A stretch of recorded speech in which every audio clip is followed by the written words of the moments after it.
ring, ring, ring, ring, ring, ding a ding, ding a ding, ring a ding, ring a ding, ring a ding, ring a ding, ring a ding, ring a ding, a ding, a ring, ring, ring, ring a ding.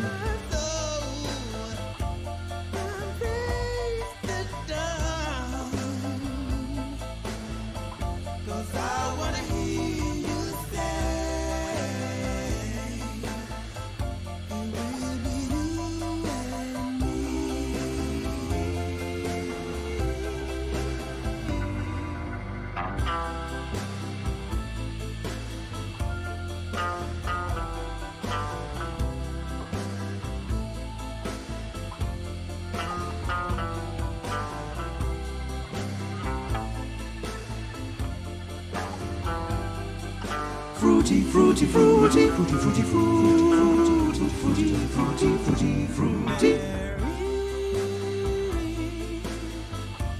Let me hold your hand, 'cause I wanna be your man. Only you and me.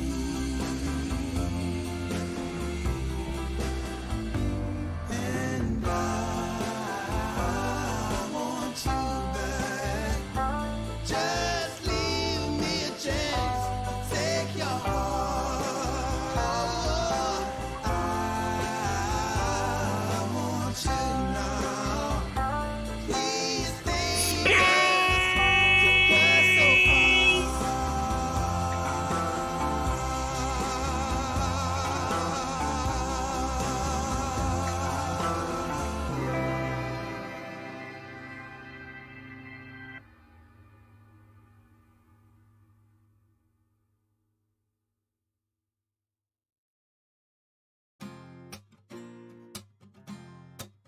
It's 5 in the morning, got somewhere to be. Back home my day, I know it's calling up for me. Yet someone's got me on my knees. Someone I know I love to please. She said, come back and play with me. Oh, you know you drive me crazy. Come back and play with me. I've never, she said, come back and play with me. Oh, you know you drive me crazy. Come back and play with me. I've never, she said, morning, when the sun was rising, I try my best, but it looks like this will never end. Let me go back in town. She said, no, stay around. Let me go back in town. She said, no, stay around. She said, come back and play with me. Boy, you know you drive me crazy. Come back and play with me. I love what she said, come back and play with me. Boy, you know you drive me crazy. Come back and play with me. I love what she said. I love what you said. I love what you said. I love what you said. Come back and play with me. Oh, you know you drive me crazy. Come back and play with me. I love what she said. Come back and play with me. Oh, you know you drive me crazy. Come back and play with me. I love what she said. Come back and play with me. Oh, you know you drive me crazy. I love what she said. I love what she said. I love what she said.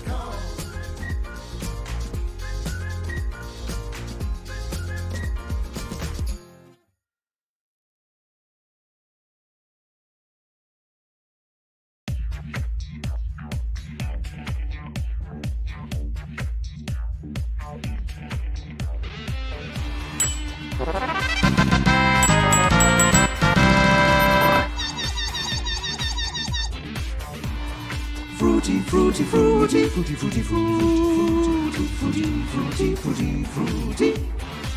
Huh.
evening, good evening, good evening, good evening, good evening, good evening, good evening. And welcome to Game Night on Saturday the 2nd of August. It is just approaching 8:25 and it is time for the Purge. Hope you have all had a lovely weekend and are having a lovely weekend, continuing to have a lovely weekend, as we're only about halfway through it, which is nice, isn't it? Thank you very much to Colo for those questions in the Plinko machine, which definitely didn't have any sort of theme to them whatsoever, and certainly didn't all rhyme with os at the end.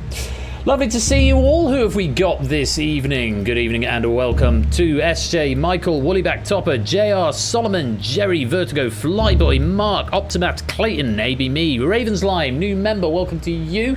If you're struggling to get in, I did see you got validated right before the end there, but for this game and all subsequent games this evening, you will need the Universal Controller, as will everyone else, which you can find at that link or download from those Google Drive pages if you prefer a standalone version.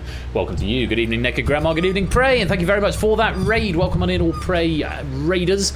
Hope you're well, my dude. Hope you had a good stream too. I should give you a cheeky shout out now, shouldn't I? Shout out Prey Casts. Variety streamer, occasionally does quiz stuff as well, friend of the community and generally all-round nice guy. Go give him a follow if you're not doing so already. Good evening, Puzzle Dan, Clive the Legend, Matt the Sprat, Midget on the Internet, Maxio, Pyro, Conradlac, Silver Electron, Cola, Curse Toucan, and anyone else who is lurking, loitering and lingering in the chat. You are most welcome to be here. Thank you so much for joining for what promises to be a super fun evening of trivia. Might be a little bit on the quieter side tonight because we've got the OQL event this weekend up in Manchester, I believe. There's a couple of members of my team are up there as well, and I know quite a few of our regular players have also made their way up north to meet up in person with their quizzing colleagues and generally have an alternative weekend of quiz not provided by Game Night Pudge and Nerds. How am I, Clayton? I am well, thank you. I've had a very fruitful day. Got another second fastest time at the park run this morning, 23:12 I think. So that was good. Had a nice rehearsal this afternoon for a concert I've got tomorrow evening. Yeah, walk the dog and other bits and pieces of admin. So yes, things are ticking along nicely. I'm enjoying the weekend because I've got quite a busy time coming up in the next few days. I'm off to Wales next week, and then I'm off to my parents next weekend, and I'm going to see my brother and his new baby girl up in Sheffield land. So my parents are in Burton-on-Trent, and then Sheffield's just a bit further than that. And then I'm coming back and I'm going camping for a few days and a week off work, and then back to work the following week and straight back over to Wales again. And then it's my birthday the week after that, so I've got another couple of days off. So sort of week on and in Wales, then week off, then week on and in Wales, and then coming back to a bank holiday and a couple of days off. So yeah, it's a busy old time at the moment, with all in the under the backdrop of currently trying to move house and do all the conveyancing and fun stuff that goes with that. So plenty of things keeping me active, along with all the backlog of game night stuff, which I am slowly chipping away at. To answer your question as fully as you like, Clayton, Online Quiz League is the OQL. I'm on a team myself with David Stravdy and Claz0R and Fluid Fernando's on my team, and It's Otley's on my team, and this is going to be really embarrassing now. I'm going to have to look. Prugs is on my team. In fact, Prugs is one of the ones who's up there. But let's go through all the members for my team.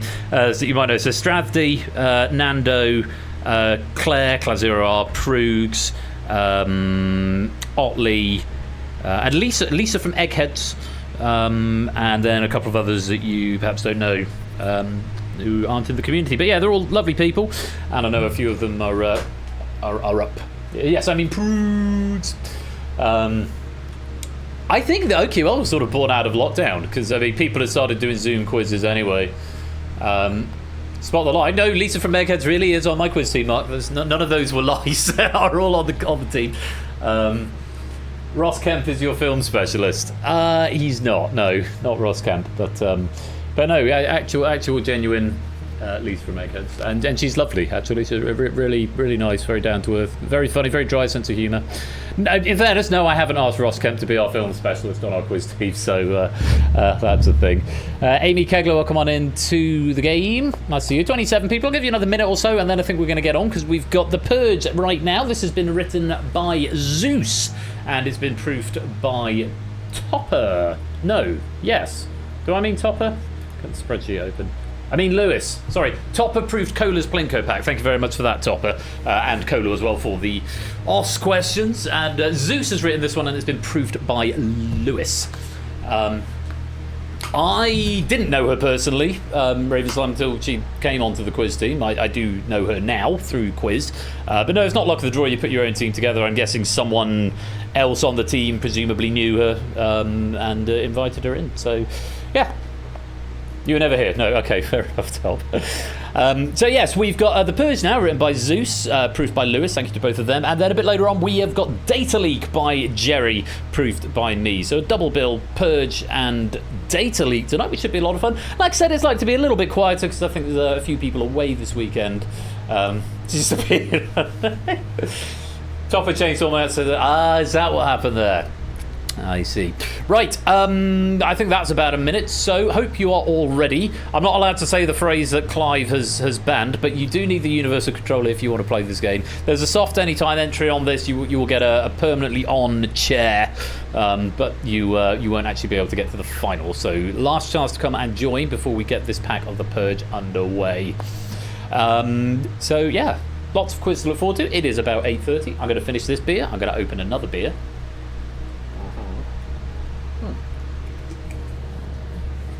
Delicious beer. It's Madrid tonight, good Spanish beer that you can actually see because it's not green. It isn't taken by the green screen. Right, I think that's long enough. Let's get that open and then let's get this lobby closed. Oh, beer's a good idea. Beer's a great idea.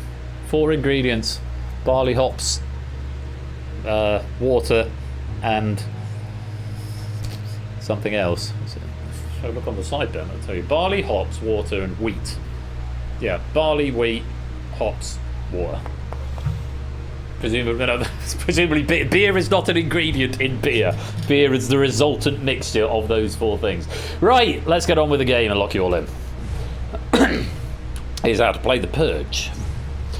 Answer the multiple choice questions. If the group collectively fails to stay under the breakpoint, you will trigger a purge, in which all incorrect and abstaining players must partake. If a player answers the purge question correctly, no harm, no foul, they rejoin the game and continue as normal. If not, they are eliminated from the game and can only continue in the background game.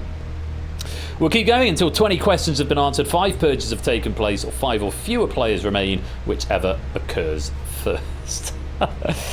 Beer is not an ingredient in beer, and also beer, warning, may contain beer. Love them. If you've got a Ray message, if you hear something amusing tonight, you can suggest tonight's Ray message, and if you're the winner, you get some extra bonus pennies into your penny bank, which is of course the channel currency we use here for those of you who are new. You can suggest up to 3 by preceding your message with a hashtag, and the ones that catch my eye I will mark for looking at later on. Okie dokie, time for the Purge, once again written by Zeus and proofed by Lewis. Let's take a look at our first question, which as always is a tiebreaker.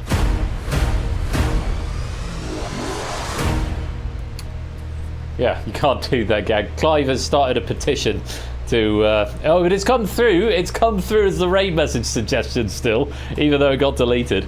So this question will be in the form of a number. You want to get as close to the number as possible. If you don't give me an answer, you'll be given int.max value, which you don't want to get. The closer you are, the better it will be for you a bit later on. So let's take a look at our numerical tiebreaker question. As of today, the 2nd of August 2025, how many days ago did the Stonewall riots begin?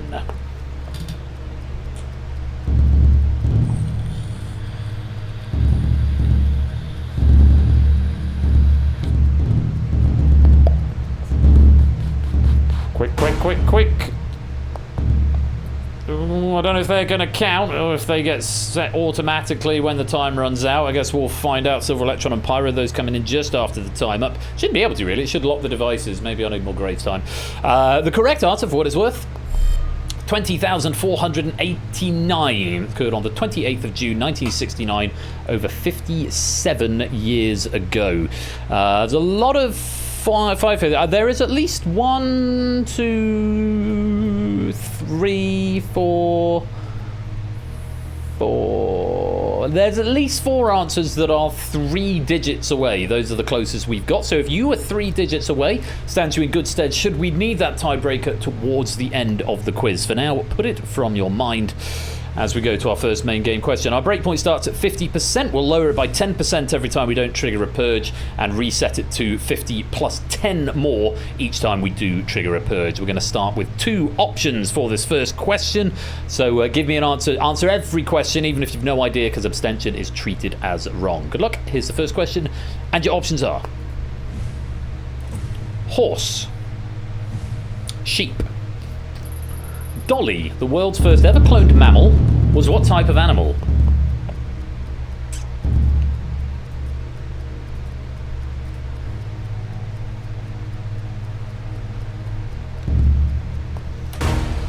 No rush, Conrad Lack. Your answer is just in time. The correct answer is, of course, sheep. Dolly the sheep. Born in 1996, named after Dolly Parton. She was grown, I believe, I found this on QI, from a mammary gland of Dolly Parton or something like that, which is why she was named for her. But yes, Dolly the sheep, first cloned mammal, 1996. Let's find out how many of you were wrong. Start the meter. Good start. 27 players answered and 27 players were correct, 100%, and we avoid that purge. Moving on, question number 2. Lowering the breakpoint down to 40%, and let's take a look at the options. Red, green. In the Mario Kart series, what colour shell does not aim for a player and will ricochet off walls and obstacles?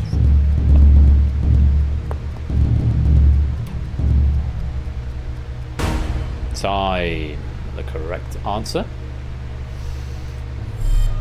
is green. Green goes green and red goes red. Red shell hones in on the player in front. Yeah, green shells will just ricochet around and bounce around. Unlike the blue shell, which I'm not wearing the shirt, I have got a blue shell shirt, but yes, ruining friendship since 1994, or whatever it says, the blue shell. But it's a good equalizer in that game. Green is the correct answer. Let's find out how many were wrong. Start the meter.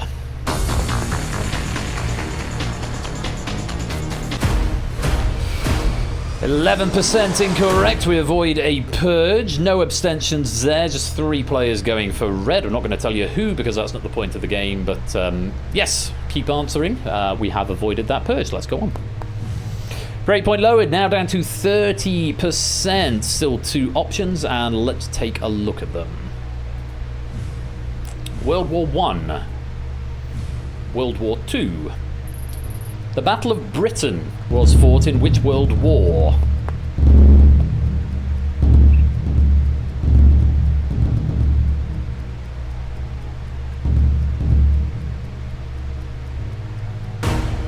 Time. And the correct answer was World War II. It was fought in 1940 and I believe was one of the largest aerial conflicts of the Second World War. Yeah, the Battle of Britain was not a thing that featured in World War I. There were various other battles, but Battle of Britain was not one of them. World War II is what we wanted. Let's find out how many of you were wrong. Breakpoint 30%. Let's take a look. Start the meter.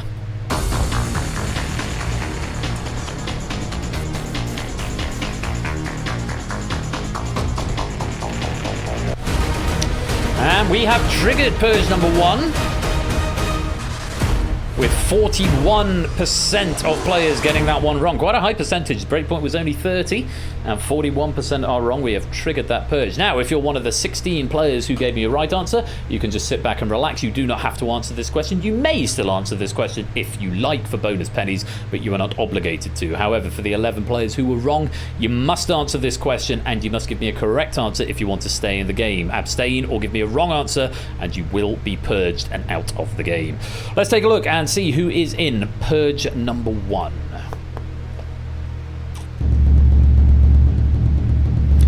AB Me, Jerry, Maxio, Apodo, Optimat, Midget, Conradalac, Clayton, Silver Electron, Amy, and Kegler. You are all in the first purge. Correct answer required. Very best of luck. 20 seconds and a full answer, not multiple choice. Here is purge question number 1. In the human body, the diaphragm muscle helps inflate which organs?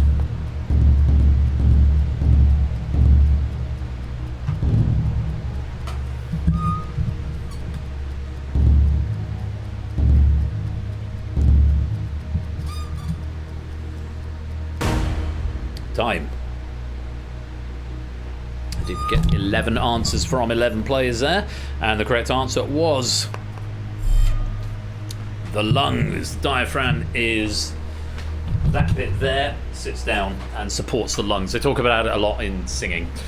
So that's the diaphragm, and it just helps to inflate the lungs. A clue there also, inflate. The lungs are, I believe, the only organ that are supposed to inflate. Other things possibly can inflate, but are probably not supposed to. Lungs is what we wanted. Let's take a look who was right and who was wrong. If you're right, your chair's going to go blue. If not, it's going to go red. Oh, Maxio. No, not the heart, I'm afraid. We don't want to inflate the heart. Heart just is a pump. Just goes ba-dum, ba-dum. Doesn't do any inflation-y thing, so I'm afraid that is going to be the end of your game. Do feel free to continue playing in the background game for bonus pennies, but unfortunately for now, it's not going to be your day. Thank you for playing, and you have been purged. And then there were 26. We reset that breakpoint, now back to 60%. You need to keep under that number as a body of players in order to avoid the purge. Let's take a look at our next question. Still 2 options, and they are Asia, Africa. Timbuktu is a city in which continent?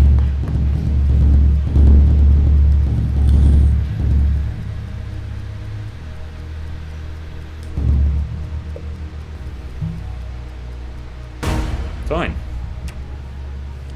The correct answer. It's Africa, African city. It's in Mali in Africa. 60% the breakpoint. Let's take a look and find out who was wrong, or how many rather were wrong. Start the meter.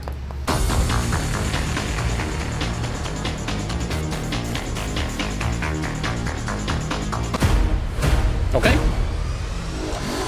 No abstentions, which is good to see. I don't think we've seen any abstentions yet this game. 20 players getting the correct answer, 77%.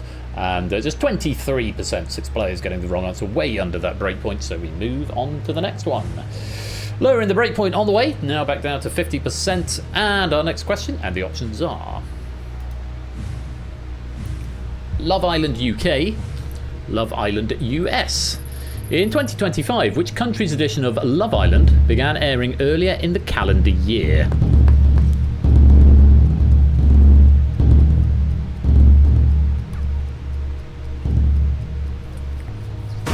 One of these days, someone will see that a Zeus pack is on the horizon and do a little bit, hallmark of a Zeus pack, do a little bit of research on Love Island ahead of the question pack. In this case, the correct answer is Love Island US. US started on the 3rd of June. The UK was the 9th of June, so not a lot in it. And so Zeus has written here, US 3rd of June, UK 9th of June. Me, still unimpressed by your lack of Love Island knowledge, which is valid. I would have had a clue for what it's worth, but it was Love Island US. Breakpoint's 50%. Let's find out how many were wrong. Start the meter.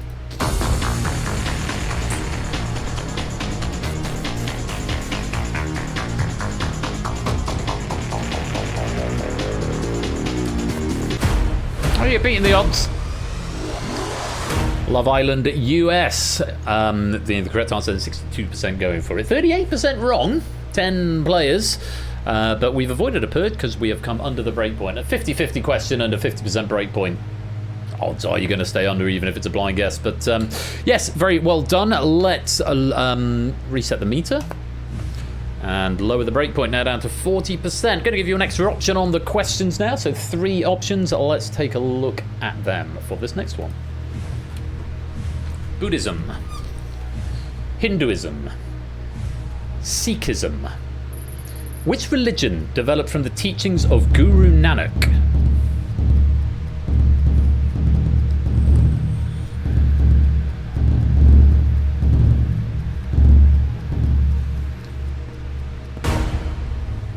Time. The correct answer. Sikhism. Sikhism. I don't know if there's.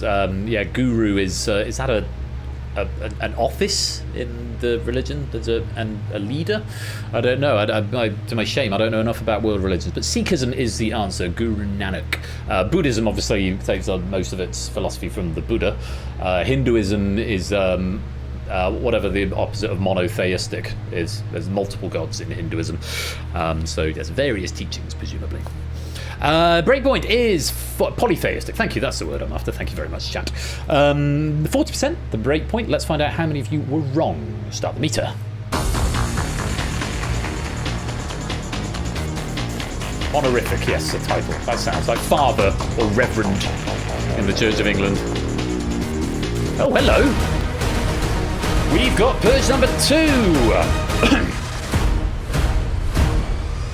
Once again, 11 players going for wrong answers, 7 going for Hinduism, 4 for Buddhism, 15 players getting the correct answer. Only just triggering the Purge, 42% of you are incorrect there. So let's see which players are going to be in Purge number 2. For the 15 players who are correct, again, you can just sit back and relax, but feel free to answer the question just for extra pennies. And for those of you who are wrong, the 11 players, you are going to be in Purge number 2. Let's find out who you are.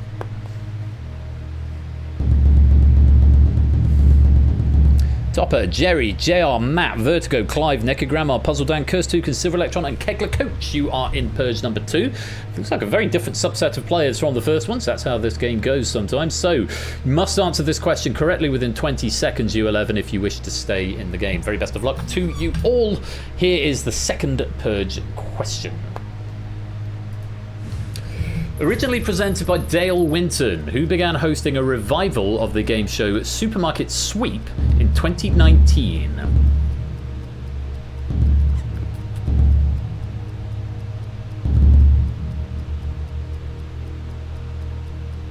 Three seconds.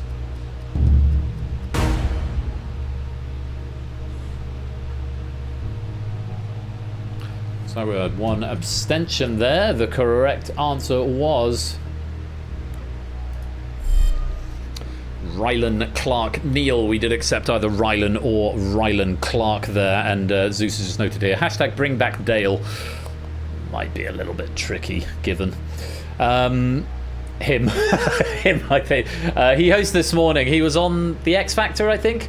It was what shot him to fame, and then he became a bit of a celebrity. He was in a recent episode of Doctor Who. Amy, welcome to the stream.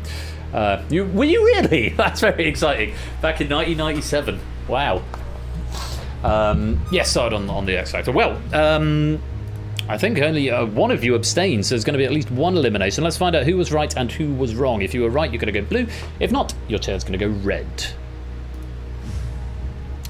And there we have it. Who didn't answer? JR, Jerry, Kegler, and Silver Electron going for wrong answers. No answer coming in from Nekogrammar, so I'm afraid you 5 are going to be eliminated. For everyone else, Curse2, Puzzle Dan, Topper, Clive, Matt, and Vertigo. Very well done. You're back in the game. But unfortunately, JR, Jerry, Nekogrammar, Silver Electron, and Kegler Coach, I'm afraid I can't condone any of your answers, and it's a wrong answer at the wrong time. Thank you all very much for playing, but you have been purged. Down to 21 players, resetting the breakpoint to 70%, so a little bit more breathing room. Still 3 options per question, and let's take a look at the next ones. They are David Guetta, Mark Ronson, Calvin Harris. The Rihanna hit We Found Love features which of these DJs?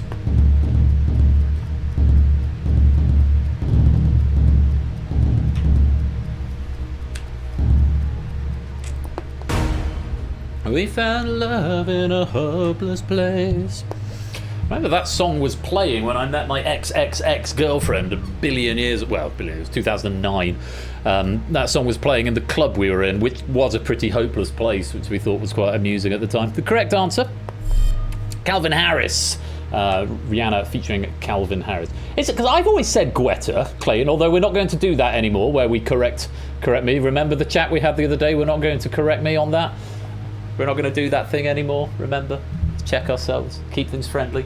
If I get something wrong, that's fine. If I ask, that's fine. Don't offer it. But yes, I have always pronounced the U, but we'll call him David Guetta if you prefer. David Guetta, I think possibly most famous track that they featured in was Titanium by Sia. Mark Ronson, of course, featuring with Bruno Mars on Uptown Funk. No, we're not counting strikes, non-moderator top. But yes, also we're not correcting. We're just being cool. Just being cool. And we're just taking my bad pronunciation with good grace, unless I specifically ask for a thing. Calvin Harris was the right answer. Let's find out how many of you were wrong. Start the meter.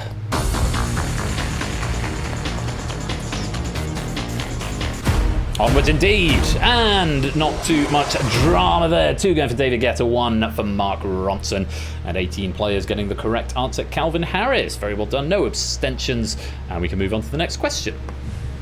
Lowering the breakpoint to 60%. Well, that's very true, Wally Black. Next question, 3 options, let's take a look at them. Microwaves, X-rays, infrared. On the electromagnetic spectrum, the wavelength of which of these sits between ultraviolet and gamma rays?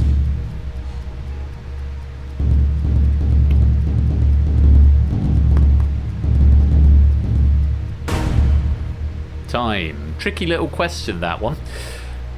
I know infrared is I think infrared is at one extreme, so hopefully we managed to get it down to a choice of 2. And of those 2, the correct answer was X-rays. I think ultraviolet is one extreme and infrared is the other. I might be wrong, I'm not a physicist. But that sounds about right. Red and violet are the 2 extremes, and somewhere in between them we get gamma, microwave, and X-rays. And in between ultraviolet and gamma, we get X-rays. Breakpoint 60%. Let's take a look and find out how many players were wrong. Start the meter.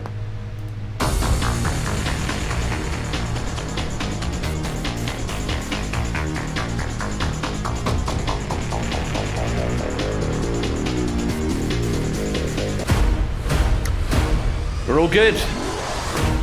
It wasn't a particularly brilliantly answered question, but more than half, 57% getting it right. 12 players have allowed the other 9 to go through. 5 going for microwaves, 4 for infrared. But critical mass was not reached. We avoid that purge and we move on. Back to where we started, 50% and 3 options available. Let's just take a look at some of these players. We've got Ravensline down there. There's our new player. Welcome to you. I hope you're enjoying the quiz, Ravensline. Let's hot seat over on our red player, Opsy, up there at the back. Very nice to have you here, and I hope things are well for you. And just coming down to our front row, we've got Clive down here, who's having a lovely time and being socially distant, apart from a Podo, who's just sat behind him and tussling his head from time to time. I hope you're all having a lovely time in the audience, players. Let's move on to our next question. Options are Claudia Winkleman, Nick Grimshaw, Zoe Ball. Welcome on in, Jack. Which of these people has not previously hosted the BBC Radio 1 breakfast show? Glad to hear, Ravensline. There's a good variety of formats here. This is just one of about 20 different formats that we play on a somewhat regular basis. And another one, Data Leak, coming up a bit later on tonight. So if you're enjoying yourself, and thank you for the follow as well, incidentally. I did notice you follow about an hour ago. Curious as to how you came across us. So if you want to let us know. I'd love to hear how you found us, but welcome on in and glad you're having a good time. And Jack, welcome to the game as well. You're going to be a permanent blue seat up there in the top left-hand corner. You won't be able to get to the final, but do please play along for pennies. The correct answer, which of these people has not previously hosted the BBC Radio 1 breakfast show, and welcome to the stream, Jack, is Claudia Winkleman. Zoe Ball, 1997 to 2000. This is back when I was in primary school. I started high school September 1999, so she would have been doing it at the very start of my high school career, if you will. And Nick Grimshaw, 2012 to 2018, which was long after I graduated from university and stopped listening to Radio 1. So Claudia Winkleman was the right answer. Breakpoint's at 50%. Let's find out how many of you were wrong. Start the meter.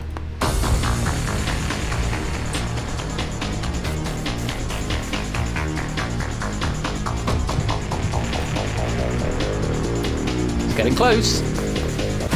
Woohoo! We avoid it. Just sneaking under, 43% incorrect on that one. 57%, 12 players getting Claudia Winkleman, 3 for Nick Grimshaw, 6 going for Zoe Ball. But we do manage to avoid that purge, so very well done to the players who got that one right. Let's move on, lowering the breakpoint to 40% as we come to our next question with 3 options available. Here they are. First Minister of Scotland, First Minister of Northern Ireland, First Minister of Wales.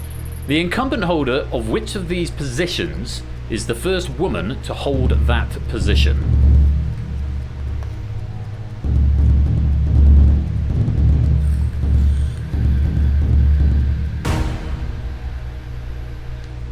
Time.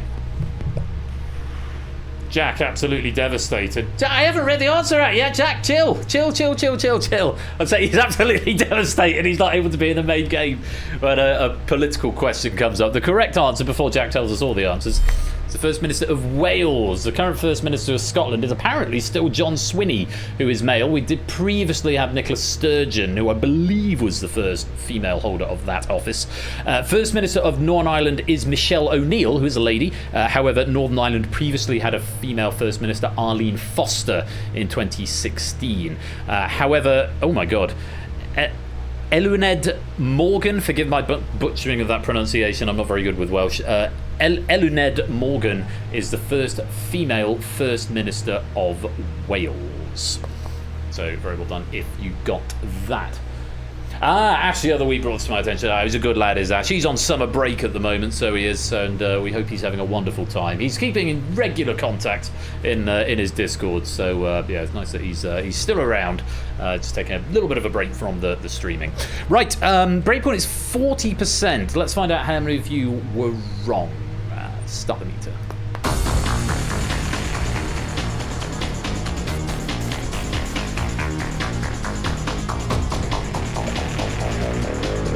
Could be in trouble.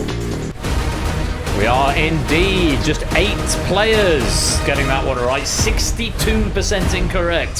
So quite a long way past that breakpoint. There was 1 abstention there.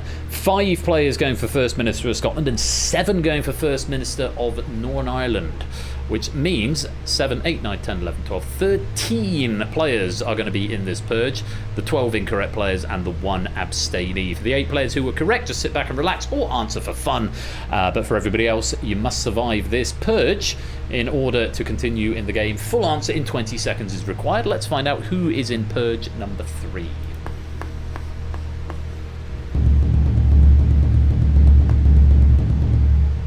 AB Me, Topper, Solomon, Matt, Vertigo, Apodo, Puzzle Dan, Optimat, Midget, Conradlac, Woollyback, Curse Toucan, and Amy. You are in purge number 3.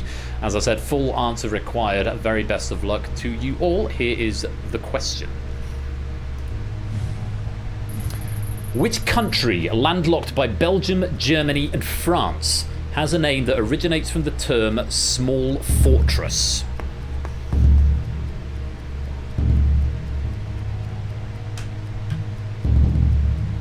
Five seconds. Time.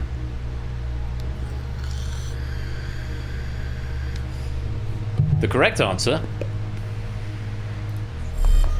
Luxembourg, is the answer. A few people going for one of those other Middle European countries beginning with that are landlocked, beginning with L.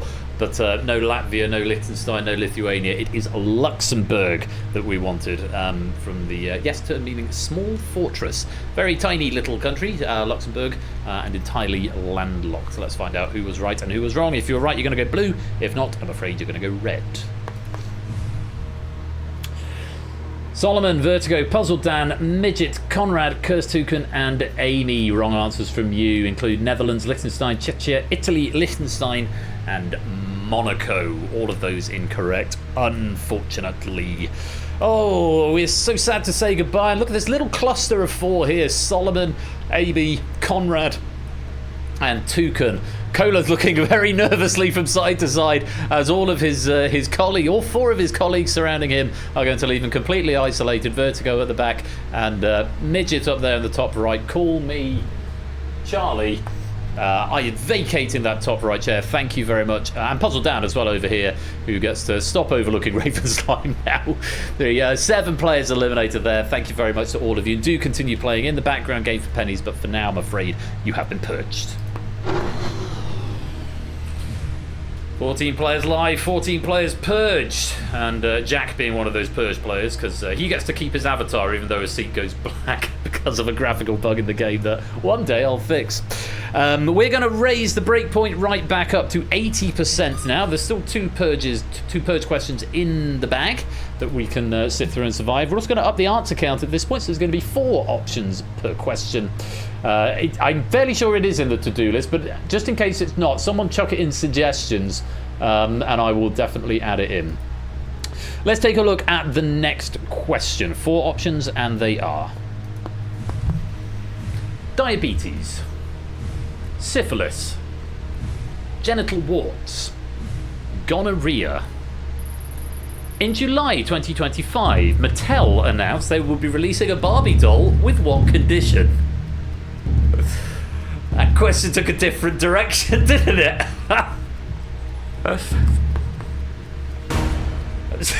Keeping it light. Let's go to the question: which one of these, if you had to pick one, which one of these would be the worst to have, or which one of these would be the least worst to have? Diabetes, syphilis, genital warts, or gonorrhea. For those who are interested in what I'm saying, come and join the Discord, stick it in suggestions. And do come and join the Discord, by the way, if you're not there already.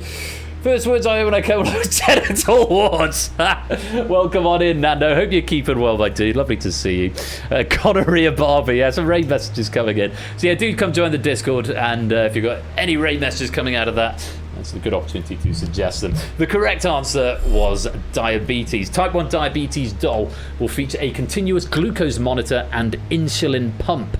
The wrong answers are all STIs and unlikely to be features on Barbies, probably. I mean, yeah, probably. I mean, it's aimed at children, so, you know, teaching them that, you know, life-altering conditions like diabetes and Crohn's and things like that are things that we live with, and with those people are still perfectly valid, is a good lesson to teach children. Maybe let's leave the STIs out of the equation till they're perhaps a few years older. Diabetes was the correct answer. Their breakpoint is 80%. Let's find out how many were wrong. Start the meter. Blissfully, everybody was right. Everybody going for the correct answer there of diabetes and no abstention. They can handle it. They were watching Love Island. Yeah, that's true. That's very true. Barbetes and gonorrhea. That's very clever, Solomon. Let's drain that. Let's move on rapidly from that question. Let's lower the breakpoint now down to 70% and take a look at our next set of options. They are Olivia Rodrigo, Neil Young, Beyonce, the 1975. Which of these acts did not headline Glastonbury Festival this year?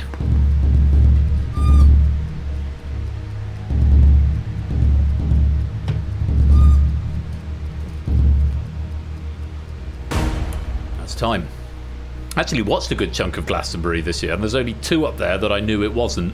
Because, yeah, I saw bits of it, and a lot of them were quite disappointing in many respects. I would have had an educated guess at probably the correct answer, which was Beyonce. Yes, 1975, Neil Young and Olivia Rodrigo did all headline Glastonbury Festival this year, but Beyonce did not. Though she did do a tour. She came to the UK last year, and I know she played at the... what's the big stadium in Cardiff? 'Cause I know because a colleague of mine went to see her just cause. Was it the Millennium Stadium? Is that the one in Cardiff? Principality, that's the one. Oh, is it the Millennium Stadium? It was one of those. I thought it was a Millennium Stadium, but yeah, it's one of those. And yeah, Beyonce was there, so I didn't think she was back at Glastonbury this year. Oh, it's Principality now. Very good. Anyway, Beyonce was the correct answer. Breakpoint is 70%. Let's find out how many were wrong. Start the meter.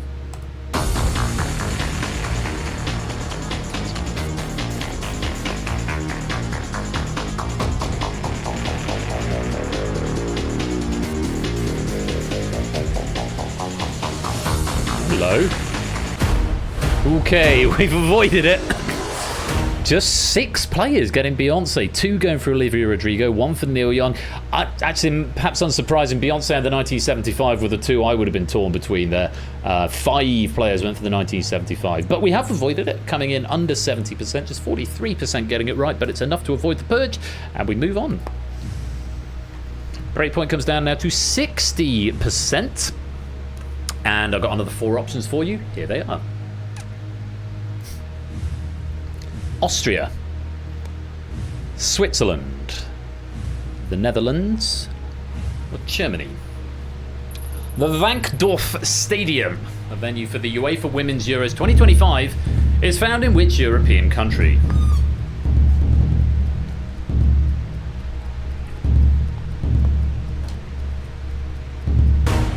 And I've just got to add, Wankdorf. The Wankdorf Stadium is in Switzerland. It's in Bern, Switzerland. Let's find out. Breakpoint is 60%. How many of you got that one wrong? Start the meter.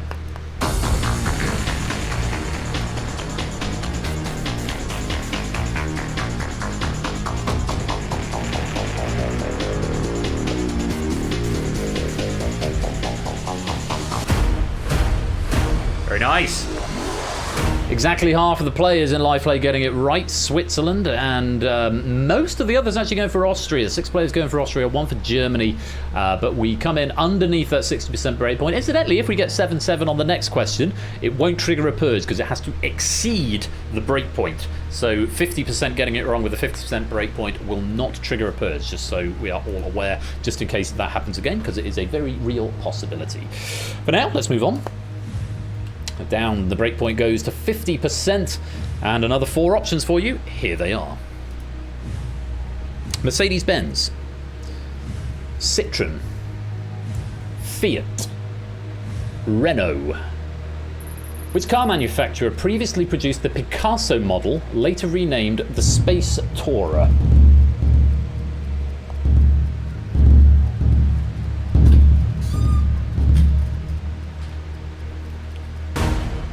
Time.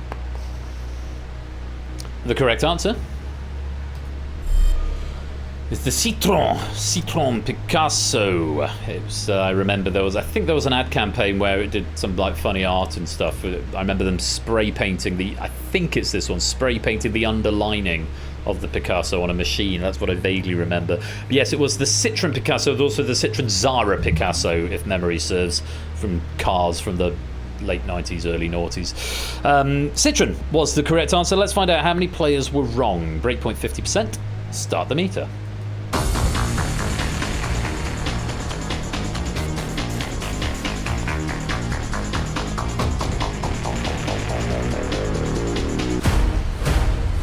Avoiding it again. Very well done. 36% incorrect there. No abstentions. 4 going for Renault, 1 for Fiat. But 9 players getting the correct answer. 64% means we avoid that purge once again. Very well played. Let's go on.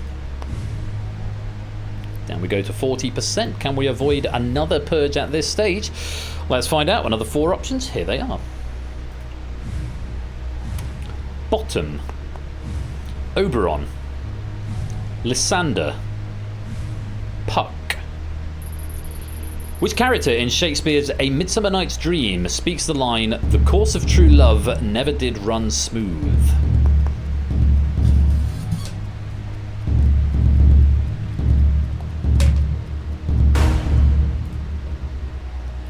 And that's time.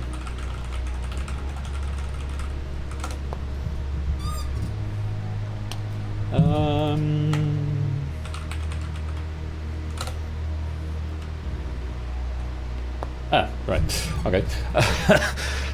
The correct answer is Lysander. Lysander, the course of true love never did run smooth. Actually, from Act 1, Scene 1 of A Midsummer Night's Dream, spoken by the character Lysander to Hermia as they discuss the obstacles they face in their relationship. Isn't that nice? I didn't know that. I had to Google that, but it says he predicts a purge. Oh, for Puck's sake. No, it wasn't Puck on that one. Pyro, your answer came in out of time, so it'll be interesting to see if it has any impact on what happens now, and whether or not it's marked as correct or incorrect, depending what you said. We will find out.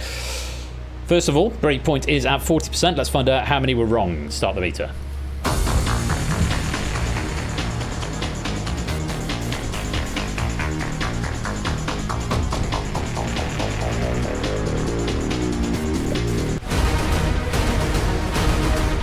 Indeed, we cannot avoid a purge. And just 5 players getting the correct answer, Lysander, which means for the first time we could trigger a final right now. If every single one of the players in the purge gets it wrong, they will all be eliminated, leaving just 5, which will start the final purge. 4 going for Oberon, 4 for Puck, 1 for Bottom. For the 5 players who got Lysander correct, very well done. You don't need to play this question, though you may still do so for pennies and lulz. Everyone else, a full correct answer is required within 20 seconds, or you will face elimination. Let's find out who was wrong on that question and who is going into purge number 4.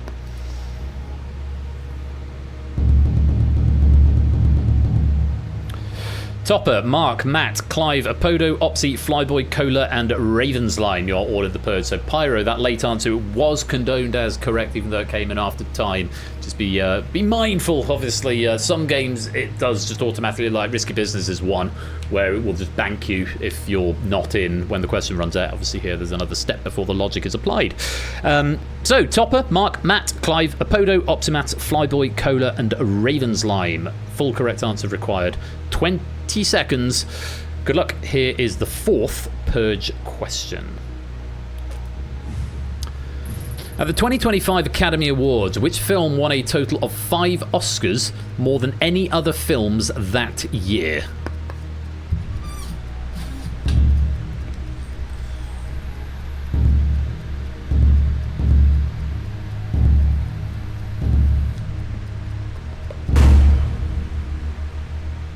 Time. The correct answer was Nora. Won 5 Oscars, and I believe it is also the first film to win I think it's 4 Oscars, it might just be 3 for the same person, because it was written, produced and directed by the same guy, and he also edited it as well, so it might be 4 Oscars for one individual on the same film, which was Nora. It's the only thing I know about that film. I've not seen it. I've heard it's very good. Bloody Nora, indeed. Let's find out who was right there. If you're right, you're going to go blue. If not, I'm afraid you're going to go red. Sean Baker, that was his name. Mark, Matt, Clive, Apodo, Flyboy, and Cola. Wrong answers all around. Flyboy going for Brutalist. Good guess. It did win a couple, but not 5. Emilia Perez, also a good guess. Not the one. I'm forever getting Emilia Perez and Honora mixed up. Cola went for some sequel. Actually not on this occasion. It was an original film. Apodo, you got the first letter. You got A in your answer before presumably you smashed enter as the time ran out, because you had 0.15 seconds left, and Clive's answer coming in right on the bell at 20 seconds dead. Also not the correct answer, unfortunately. So for you, 1, 2, 3, 4, 5, 6. Been a good run up to here. Congratulations to Ravensline, Opsy, and Toppy. You get to rejoin the game. But for Mark, Matt, Clive, Apodo, Flyboy, and Cola, thank you very much for playing. Do continue playing in the background game, but for now, it's a wrong answer at the wrong time, and you've been purged. And the final reset of the breakpoint, because we've had 4 purges, we're now at 90% with, I didn't look at the number, 1, 2, 3, 4, 5, 6, 7, 8 players remaining. 8 players remaining. So we haven't triggered a final purge yet. Who have we got left? Pyro, Opsy, Michael, Clayton, Woollyback, AB Me, Topper, and Ravensline. First timer here at game night. And Apodo, welcome to the stream as well. I know you've been here a while. 20% right. Does that beat the Purge? It would have been. I wouldn't have quite gotten past the spell checker, unfortunately. It needs to be 80%, higher than 80%, I think, in order to get through. So it might have beaten the Purge, but alas. Not to be on this occasion. Right, as it happens, we are increasing the option count here as well. There are now 5 options per question, and only 1 Purge left in the bank. And if you're keeping track, you might know how many questions are left in the main game, though I'm not going to explicitly say it. Let's take a look at the options for the next question. Gawain, Guinevere, Morgan Le Fay, Uta Pendragon, Mordred. In Arthurian legend, which relative of King Arthur both killed Arthur and was murdered by him?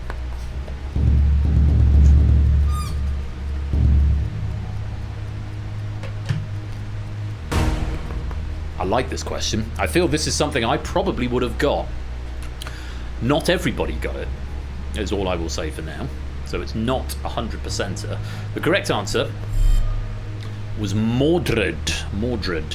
One of the principal baddies, I think, in Arthurian legend. Yeah, possibly BBC's Merlin being a bit of a help, or indeed Tabletop Gaming. So well done, however you got that one. Mordred was the answer. Not everyone was right. Let's find out how many of you were wrong. Let's start the meter. Breakpoint is 90%. There are 8 players left in play.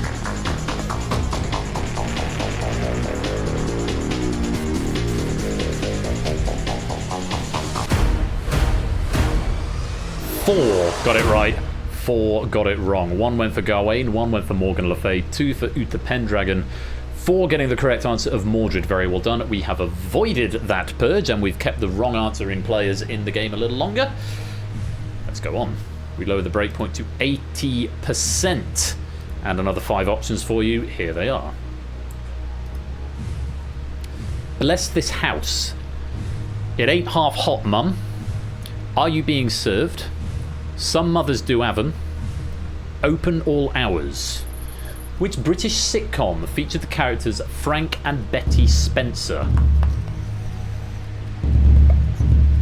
This is a proper Who Wants to Be a Millionaire style question. Love it. Time.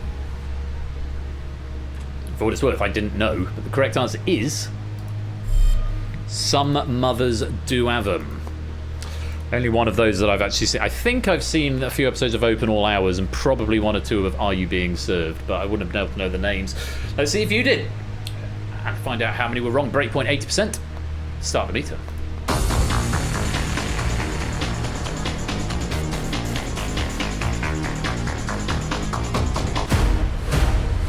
Six players correct there. Just 2 going wrong, 1 going for Are You Being Served, 1 going for Open All Hours. Yeah, 75% getting it right. No drama there. We go on. Breakpoint drops down again now to 70% as we look at another 5 options. Take a look. Washington, Jefferson, Roosevelt, Kennedy, Lincoln. Bill Clinton has what presidential middle name? I'm unsurprised to see that Jack was the first player to answer this.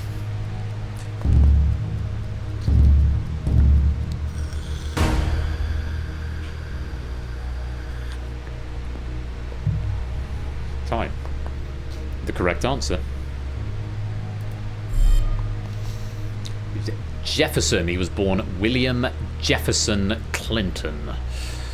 Breakpoint is 70% with 8 players left. That means we need to have at least 6 players, I think, getting this correct. No more than 6 getting it. Oh, I can't work out the maths of it. Yeah, we'll find out. Start the meter.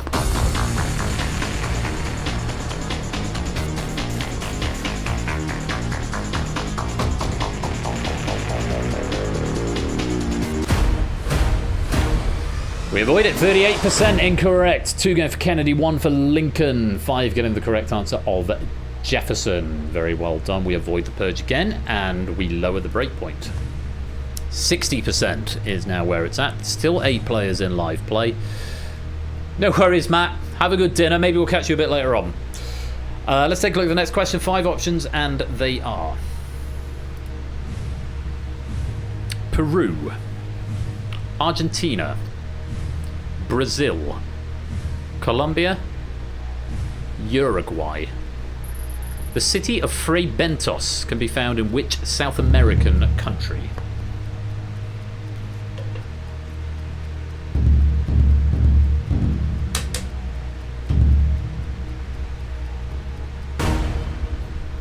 Time. The correct answer was Uruguay. Yes, I associate Fray Bentos as a type of pie, isn't it? It's a pie you get in a tin, I thought. Fray Bentos pies. But apparently it's a city in Uruguay. Argentina. Indeed so. 8 players still in live play. Breakpoint is 60%. How many of you were wrong? Start the meter.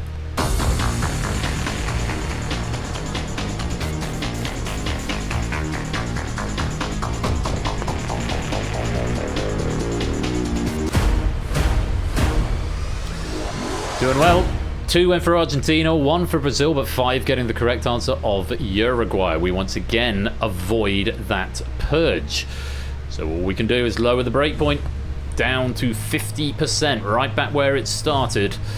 5 players or more get this wrong. We will see the final, or the 5th purge question. Otherwise, we go to the final purge and we base it on scores and tiebreakers to decide who is going to be there. Good luck to you, because this is the final question of the main pack. Let's take a look at it. Reptile, bird, fish, rodent, marsupial. Chuckwallers are what type of animals?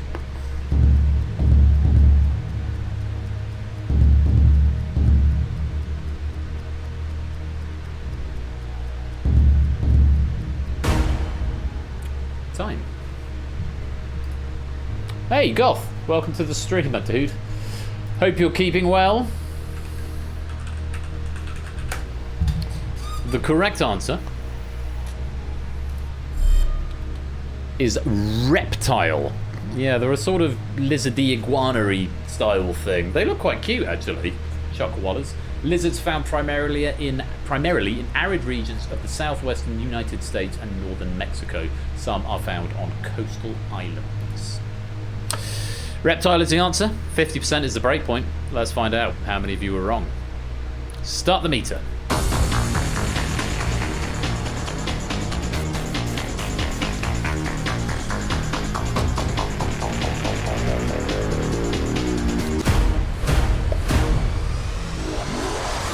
Avoided it again. Split the room a little bit. 1 for bird, 1 for rodent, 1 for marsupial. 5 going for the correct answer of reptile. And we have avoided that purge. No perfect pack this time. We do forego that 5th purge question, which we will return to sender. And, oh, that's a lovely question as well. But we're not going to see it on this occasion because that sound means we have exhausted the main game questions. And there are still 8 players in the game. We've only got room for 5, and so we'll do a bit of a countback and we'll see how many questions you got right. If there is a tie, we will refer to your tiebreakers and see who is closest to that score, and whoever is closest will take priority. Our 5 finalists this week are Michael, Ravensline, Pyropygmy, Woollyback, and Opsimaths. We have to say goodbye to Topper, Clayton, and AB Me. The scores on the doors: AB Me on 11, Clayton and Topper on 12. We didn't need the tiebreakers because Opsy had 13, Woollyback had 14, Pyro had 16, Ravensline had 17, and Michael had S19. So Michael is going into the Purge final, or the final Purge I should say, as our leader, and will have opening control of the game. But just so you're aware, Michael, then Ravensline, then Pyro, then Woollyback, then Opsy. That is the order of the 5 finalists. Very well done to you. We will see you in the final in just a moment. Before we do that, let's check in with the leaderboard of all the players tonight who have played. Thank you, JR. I'll take a look at that at the end. 19, 17, quite a few correct, good scoring players up there. Toucan on 15, Colo on 14, Pyro 16, also very, very good score. The number of purges you survived, of course, is that second number in the column there. These will all convert into pennies a bit later on. I know there's a little bit of confusion about what the Unicon is showing you in terms of the score. It's because questions that you answer for the Purge don't count towards this score, but they do count towards pennies. So a bit later on, the final score will update for you. Why are you stressed, Opsimat? Because it's a stressful game, and you're in the final of it. It's possibly one of the most stressful end games that we do here at Game Night. So you are perfectly entitled to be stressed, but just take some deep breaths, try and stay calm, and enjoy the run. Hello, Rushmead. How nice to have you with us. Rushmead, everybody. Everyone say hi, Rushmead. Everyone has to say hi, Rushmead, right now. Thank you, 2 people. 3 people. A few people are saying hi, Rushmead. See, you're loved. You don't know. I can vouch for them, Clive. I can vouch for them. They're a wonderful human being. Rush, for those of you who don't know, Rushmead is a colleague of mine. So, yes, they are always very welcome here. Lovely to have you, my dude. I hope you're having a nice weekend, just in time for the final Purge. Hello, Mead Rush, indeed. Hashtag hi, Rushmead. It's going to be our raid message tonight. That would be quite funny. Right, we've got to eliminate Clayton, Abimi, and Topper. Thank you for playing, but you're about to be purged. And it is time for the final Purge, which is going to feature Opsy, Pyro, Michael, Woollyback, and Ravensline. Let's go there now. Oh, Rushmead, you're too kind. Welcome to the final Purge, and I'm just going to take this opportunity to have a look inside your medal cabinets. Bloody hell. Because this is, well, it's quite interesting, is all I can say. So, Michael has not yet won the Purge. Pyro has not yet won the Purge. Opsimat has not yet won the Purge. Woollyback has never medalled at Game Night. And Ravensline is so new, they don't even have a medal cabinet yet. You get a medal cabinet generated when you get some pennies. But you're obviously so new, Ravensline, it's not even generated your medal cabinet yet, which is very exciting.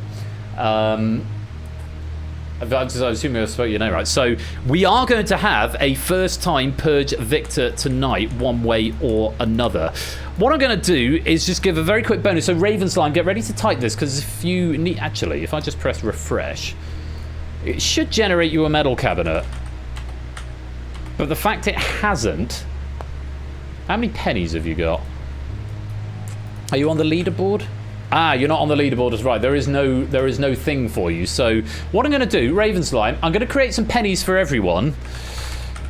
Raven's bonus, and we're just going to call it 10 pennies. And you've got 30 seconds to claim these. So Raven, if you could type Raven's bonus, just so that you're on the leaderboard, because otherwise, I don't think weird things will happen if you win, but I just want to be absolutely sure. So there we go. So it's got you now. So it should now that you've got pennies in the bank, it should now generate you a medal cabinet when I press refresh. It might not.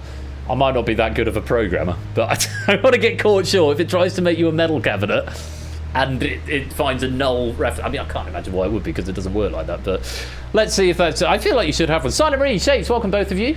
Nice to have you here. Yay, there we go. Ravenslime 64's medal cabinet. No medals won. Okay, so it's still no medals won, same as Woollyback, but now you are at least. It does at least recognise you as a player. So here's how it works, because none of us have won the Purge before, so it might be our first time here for all of us. How this is going to work: Michael's going to have control of whether he goes first or last. Play will then go in either ascending or descending order of points, depending what Michael chooses. In turn, you will be shown half a question. Based on that half a question, you have to decide whether to play it or whether to pass it to somebody else. If you play it and you get it right, you can choose one of your opponents to eliminate. No questions asked, no holds barred. You can just take them out of the game, even if they've not seen a question of their own. If you pass the question to somebody else and they get it wrong, they eliminate themselves from the game. However, be careful, because if you choose to play and you get it wrong, or if you choose to pass and the person you pass to gets it right, then you will be eliminated. You have to make the decision based on half a question. You'll then be shown the full question and will have 20 seconds to answer. Players in the final, as well as players in the lobby game, you can answer all the questions even if you're not the active player. They're still worth pennies. So again, everybody answer every question because they're still worth pennies, but particularly if you are the focus player. One final word of warning. Players in the final, if you are nominating another player to answer the question, do take care of which button you press, because the order the players appear on the universal controller will not be the same as the order players appear in the game. So just to clarify, we've got Michael, who's the Eevee, Raven Slime, who is the pink Twitch avatar, Pyro Pygmy is it a centaur thing, or a what's the, it's sort of a goat thing. It's like Mr. Tumnus. Is it a fawn, possibly? Woollyback is the one reading the magazine, and Optimat is all red, just so you are all aware who is who and who you're nominating. So, Michael, as the leader in the main game, you get to decide if you're going first or last. Goat, just go. There we go. So, Michael, first or last?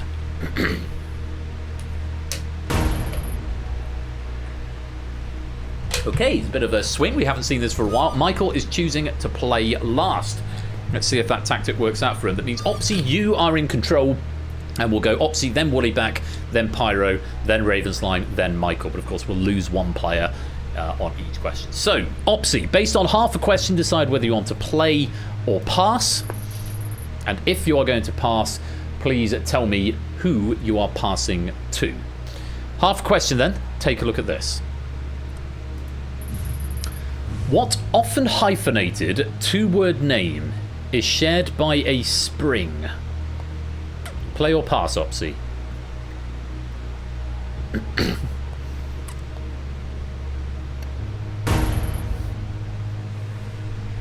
Okay, it's an early pass. Ravenslime, you're going to get this question in full. You will have 20 seconds to answer. Ravenslime, if you get it right, Opsy will be eliminated. Ravenslime, if you get it wrong, you will be eliminated.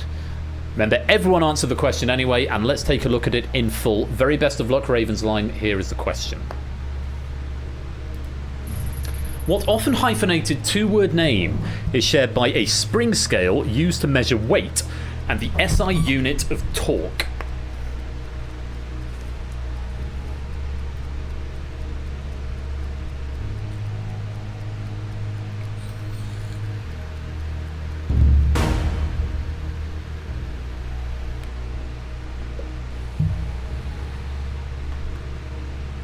Optimat isn't an anon, they're just red.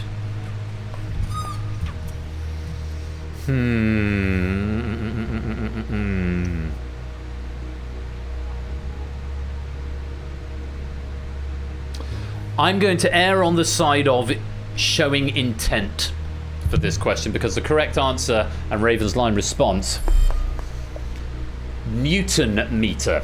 I'm going to exercise my discretion and say that that submission shows intent and shows knowledge, even if we are playing a weird version of Missing Vowels from Only Connect there. Weight, as in the force context, mass times gravity. I'm going to allow that, Raven's line. You have been condoned. And it means, Optimats, that was a bad pass. And I'm afraid you can it's a slow thing, because that's okay. This game does all sorts of things to you. Optimats, I'm so sorry, but I'm afraid you have been purged. Your red has gone grayscale. One down. 3 to go. Woollyback is going to be in control of the next question, and again, Woollyback, decide whether you're going to play or pass based on half a question. Good luck. Here is the half. During the last Summer Olympics that took place in... Play or pass?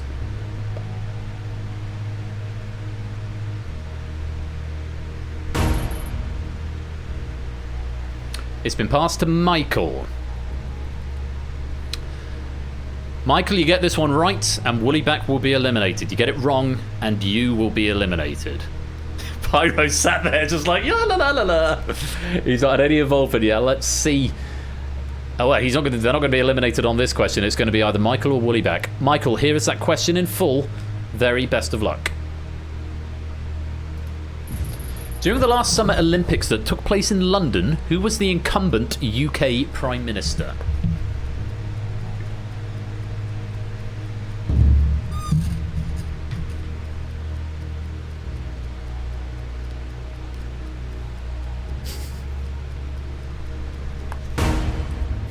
Woollyback with an oops.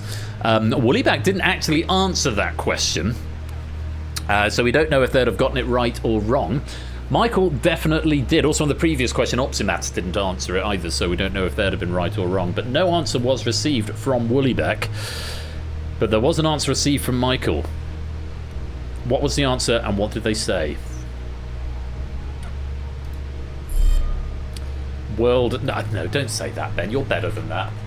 This is such an obvious joke, I don't even want to make it. So I was going to say, world famous... Prime Minister tree. I don't know why he's talking to a tree. Something pig. Yes, I was going to go down there. I was going to use a bad word. I'm only allowed one of per stream, but I thought, no, let's not do it in that context. Yes, it is David Cameron. Last London Olympics were 2012. David Cameron was UK Prime Minister from 2010 to 2016. It is the right answer from Michael. Ravenslime also gave the right answer. Pyro gave a wrong answer on that one, but nothing was received from Woollyback. So, Woollyback, unfortunately, it was another bad pass. Thank you very much for playing, but I'm afraid it's the end of your game, and you've been purged.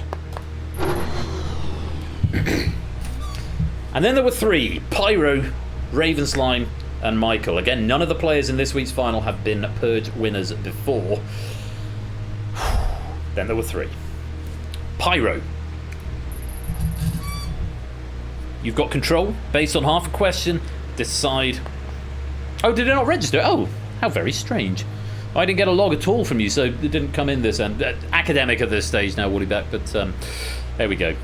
Right, Pyro, based on half a question, decide whether you're going to play or pass. The very best of luck to you. Here is half a question. Traditionally, what is used to represent autumn? Pyro not wasting any time. They are going to play this question themselves. Good luck. Here's that question in full. Traditionally, what is used to represent autumn as an ingredient on a 4 Seasons pizza?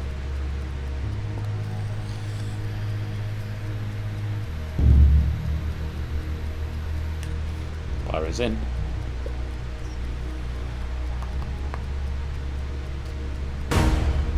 And that's time.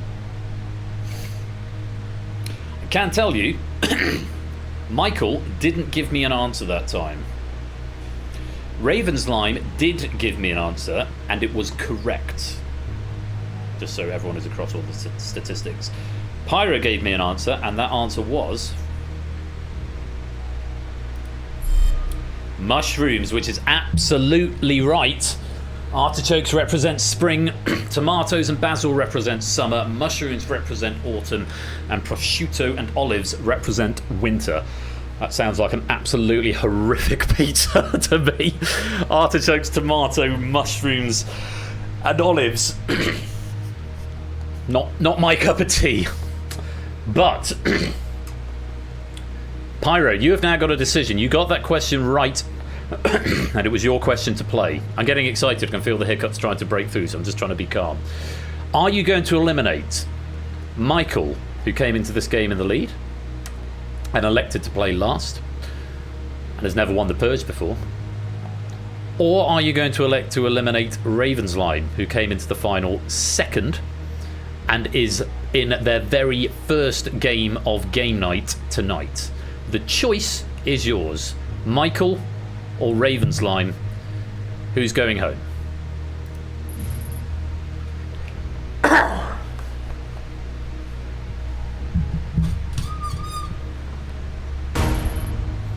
It is Michael. Your luck has just run out. This is the problem with coming into this game in the lead, is that you paint a target on your back. Ah, well, indeed. I'm sorry, Michael.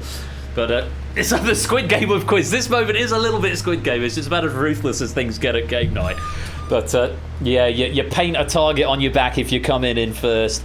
And unfortunately, that cute Eevee avatar is not going to be enough to save you. Pyro has chosen you for the chop. And I'm afraid, Michael, you have been purged. We'll always have David Cameron, I suppose. We'll always have Cameron. What's that from? We'll always have something. It's a line from a film that I can't remember. Now, Ravensline, you've not had control of this in the Purge before, because this is the very first time you've played. We'll always have Paris. Thank you, JL. So, if you choose to nominate, it's going to be Pyro. If you choose to play yourself, well, we'll see what happens.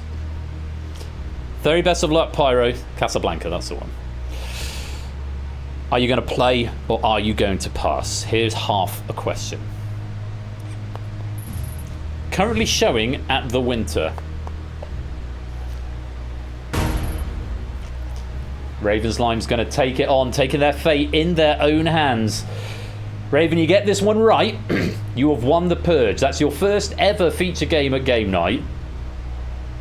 And to win the Purge is no mean feat. There's only about a dozen people have won this in the last 5 years. So it's one of the big three. It's called, referred to as one of the big three, I think. Could it be a first-time appearance and a first medal in the Purge? Or is Pyro finally going to get their first Purge medal? Very best of luck. Here is that question in full. Currently showing at the Winter Garden Theatre in New York. What musical features the characters Sophie and Donna Sheridan? 5 seconds.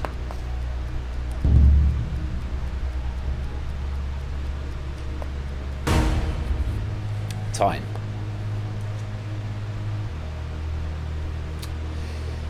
Pyro didn't give me an answer, which means if you passed it, you would have won. Assuming Pyro didn't give me an answer. However, you chose to play it yourself. Currently showing at the Winter Garden Theatre in New York. What musical features the characters Sophie and Donna Sheridan? The correct answer, and your response, is...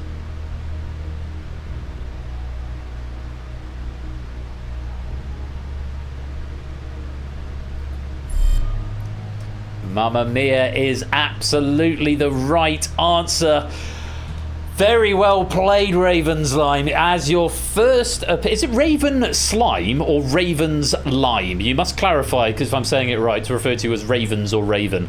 There is one final duty that must befall you, Raven, because them that passes the sentence must swing the sword in this game. So, who are you going to eliminate? There's only a choice of one. Press the button. Raven Slime. It's a weird 90s fetish. You got to press the button. And it is indeed Pyro. That's the only choice available. Give you some culpability in that. Pyro, you played a great game, got down to the top 2, but it's not to be on this occasion. Heartbreaking is the right word. Thank you very much for playing, Pyro. But I'm afraid you've been purged. Is your heart in your mouth, Raven Slime? Because it is a game that does that to you. But you have seen off all the competition. And you have remained the only player with that lovely pink Twitch avatar remaining. You've seen off Opsimats, Woollyback, Michael, and finally Pyro. So I can say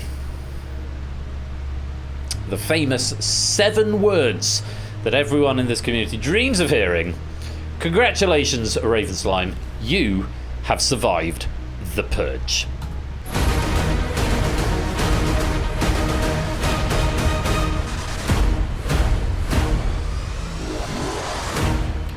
What a first-time appearance for Raven Slime right here, coming over. Recommendation from the Bash channel, and absolutely massive debut. Exhilarating, good. That's what we like to hear. We like to hear you have a rush. Can you qualify something for us? Is it Raven Slime or Raven's Lime?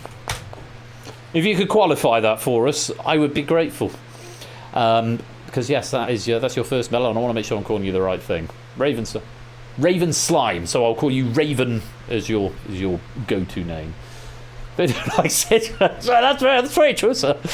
Oh, let's take a look at the final leaderboard there. It is Ravens, and yet your Ravens there. Ravens Slime also hits. 25 correct answers. Pyro 21, Michael 25, Wooly 17, Opsy 17, Topper 17, Clayton 15, ABMe 13, Cola 16, Mark 14, Clive 14, Matt 13, and Flyboy 13, Apodo 11, Vertigo 18, Toucan 17, Solomon 16, Midget 14, Puzzle Dan 11, Amy 8, Conrad 8, JR 15, good score there, Jerry 14, Silver Electron 11, Nick Grandma 10, Kegler 10, Jack 5, Maxio 3. Oh, well, can I extend my very special spicy mold thanks to Zeus for an absolutely wonderful pack of the Purge. One off a perfect Purge game right there. But just missing out on that fifth question and have to go to tiebreakers. But a really lovely pack there, Zeus. So thank you. I know you're not here tonight. Thank you in absentia for your efforts with that. It's been an enormous amount of fun. And thank you very much to Lewis for proofing it as well. Oh, well, we're going to take 5 minutes just for everyone to catch their breath and get some snacks because, say, that is a bit of a rush, that game. So let's all take 5. Let's all just relax and chill out. Take this opportunity to go and grab some more snacks and drinks and pop to the loo, stretch your legs, whatever you need to do. I'm going to play some adverts for those of you not subscribed. If you are subscribed, then you'll get to hear the lovely music. But if not, then you'll get some ads. But we won't start the next game without you, so do stick around because coming up in a few minutes' time is Data Leak, as written by Jerry Ellis and proof by me. A lot of fun to be had in this pack of Data Leak, so I really hope you're going to stick around for it. Oh, excuse me, got a little tickle there. So yes, stick around. Data Leak coming up after the break. I hope you've had fun. Thank you again to Zeus, and huge congratulations to Raven's Line.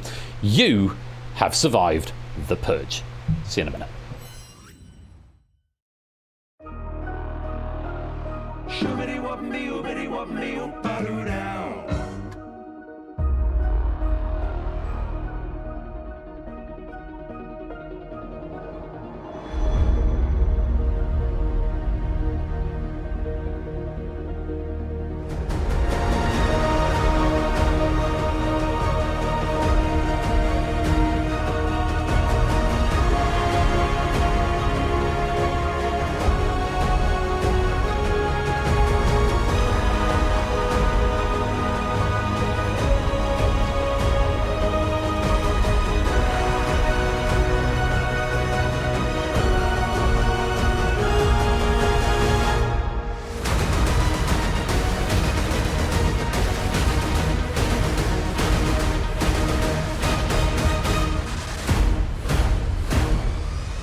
And thanks again to Zeus for that pack, and thank you to JR gifting that sub out to Raven Slime. Raven Slime. Now you've told me I'm getting it wrong. Welcome on into the community. Enjoy ad-free viewing for the next month. I'm going to take this opportunity to give you a bonus, and it's going to say Raven wins 102 pennies if you type Raven wins within the next 90 seconds. We're going to go for a little break. I'm going to take this opportunity to get another beer. I suggest you do the same. Adverts coming up for those of you who aren't subscribed. Discord available right there as well. Do come and join us if you're not already a member. It'd be lovely to have you there. Come and hang out with us and get all the latest game night news as soon as it is made available. Adverts coming up, like I said, for those who aren't subscribed. Cool music for those of you who are. And yes, Data Leak coming up in just a few minutes time. Don't touch that dial. We'll be right back.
How are we all doing there? That was a very exciting game of the Purge, wasn't it? Very many thanks once again to Zeus for providing the trivia there, and to Lewis, of course, for proofing. Now, just to do a quick reminder, I don't need to do much continuity here, but this is the last Saturday for a couple of weeks. I'm away next weekend. I'm off to see my parents and my brother up in the Midlands, Burton and Sheffield respectively, meeting new niece, which would be nice, and doing a park run with my brother next Saturday, and then a 10k race on the Sunday. So that'll be nice. So yeah, I'm not going to be here next Saturday, but I am going to be here on Thursday this week, and it's well, it's quite exciting because this Thursday we've got Battlefront by JR. We've got, at the end of the stream, Risky Business by Arun Aromatics. And in between the two, we've got a very special game of Money Box, which has been written by Oni, and Oni is going to be joining me to co-host with me in honour of the fact that it is Oni's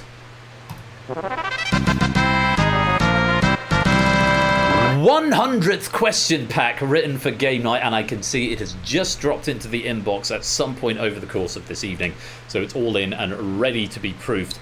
Very much looking forward to seeing how that plays out. Remember, Moneybox is primarily a hot seat focus game, so if you want to play that, you will need to be in the Discord and be able to come and talk to me on a microphone. So that's happening this Thursday, the 7th of August, twitch.tv/royal_flush at 8 p.m. Please do come and join me. That stream is also going to function as the mid-season finale. As I said, I'm away next Saturday. The following Thursday, I will probably do a dev stream. I have started the gritty, realistic reboot of The Pyramid, which is going to be making its debut on my birthday stream, which is Saturday the 23rd of August.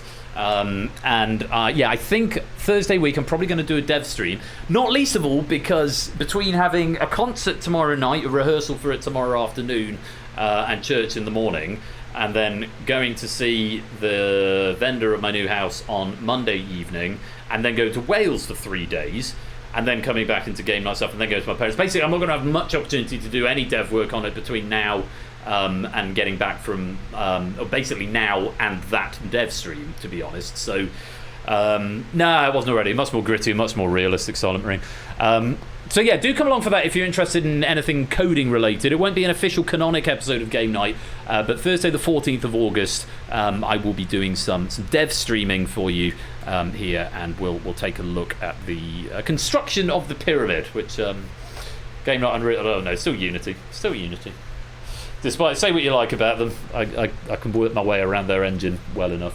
So, do come along for that. And then I'm going to be back with the second half of Season 19 from Saturday, the 16th of August, which is 2 weeks today.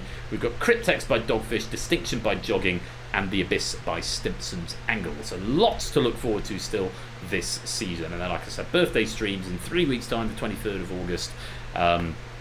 And then finale on the 6th of September, and then the 500th episode next season. So yeah, there's a lot going on in the next few weeks, and then it'll be Quizmas, and then it'll be next year, and at some point in all of that I'm going to move house, which might disrupt proceedings. So yeah, we'll see what happens. But yeah, it's all very exciting stuff going on. But the most exciting stuff is happening right now, because we are going to our next game, which is Data Leak. It's been written by Jerry Harris and proofed by me. So once again, you will need the Universal Controller if you would like to come and play this game. Do go and get it now, as we all prepare for some Mr. Aladdin Sir style music. If you like. Puzzle Dan in particular loves the Mr. Aladdin Sir style music, so make sure you get them ready in the chat. It's by Jerry Harris. Here's Data Leak.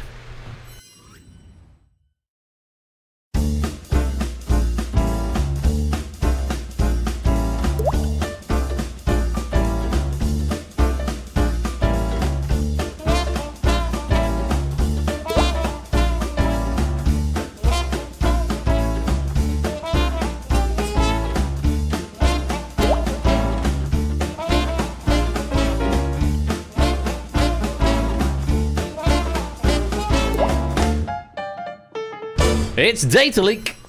Come and join the game. RQGP. Really quick general practitioner.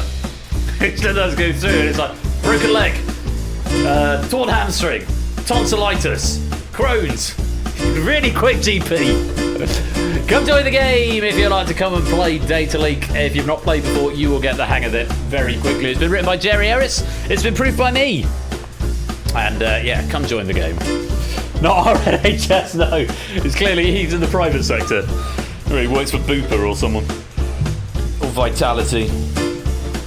Oh, our private healthcare recently changed, actually. I think it was Vitality and it's now moved to Bupa. At some point, I need to look at some letters that come from work. If only it went that quick, wouldn't it be a vision of Starmer's Britain? Yeah, absolutely. Really quick games program, that. It's I don't know if that qualifies as me. I'm reasonably fast. It depends how difficult the scale of the problem is. TVP, welcome to the stream as well. I'm going to take this opportunity to go through some read messages.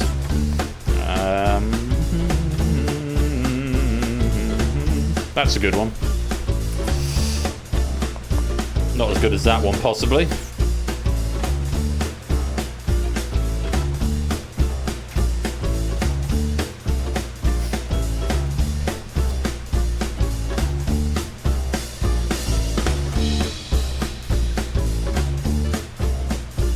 Reasonably quick games programmer. I like that, ABV. Yeah. Right. A few more seconds. Come join the game. Oh, goodness me. Bit of a cough. So yeah, like I said, I think it's a little bit of a quieter one this evening. A lot of people are away. Just keep an eye on people we could raid. If Nico's still going, which I suspect he will be later. I know we raided him Thursday, but he's doing a 12-hour millennial DJ stream. Is what I thought he was doing today. Apparently he's only 3 hours in. He's also there with HUD 601. Both of them are absolute lads. So they are high up the list of raid targets for this evening. Oh, one more. We can fill up the left-hand side. That'd be glorious. Anyone lurking? Fancy a game? Fancy a game of Data League? Do come and join. There's one more space on the left. Ooh.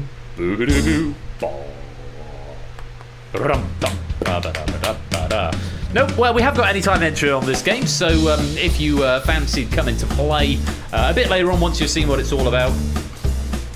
I had to reset. Oh, is that why? Fine, Solomon. Does anyone know what time that he's going on? I could probably check his Discord, actually. Right, you've got until I've checked Nico's Discord. 30 minutes from now. Oh, maybe he's only going for another half hour or so. We may miss him. We're finally live at 11 minutes past 11. I think we'll be done by then. Finally live for the 12-hour Millennial DJ stream. Data League rarely takes an hour, so I think we're going to raid them, catch the end of the stream, so we'll have some bangers just to finish the night off. Welcome on in, Matt the Sprat, just in time to fill up that left-hand side. That's a sign for me that I think it's time to lock this lobby and get on with this game, as it is approaching 10 o'clock. Let's play Data League. And here's a quick recap of how to play. For those of you who need a reminder or perhaps haven't played before, solve the puzzles as quickly as you can. Clues are revealed every 10 seconds. The fewer clues you need, the more points you win. It's simple as that. 5 for getting them on the first clue, 4 for the next, and then 1 point if you need all 5 clues. Get the answer wrong, you'll be frozen out for 8 seconds. That's the only punishment. The 8 seconds is just to prevent you from spamming loads of answers on the first clue to try and maximise your points.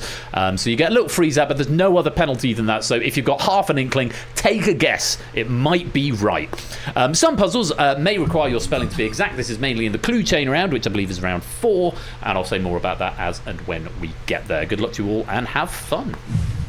So, we're going to start, as we always do, with Purge.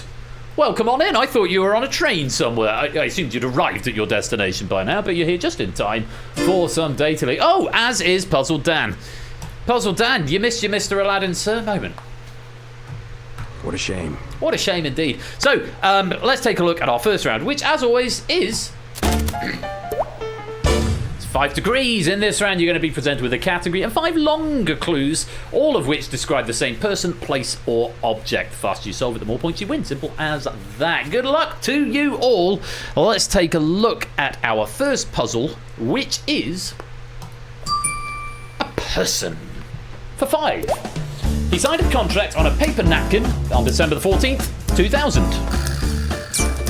Oh, Flyboy.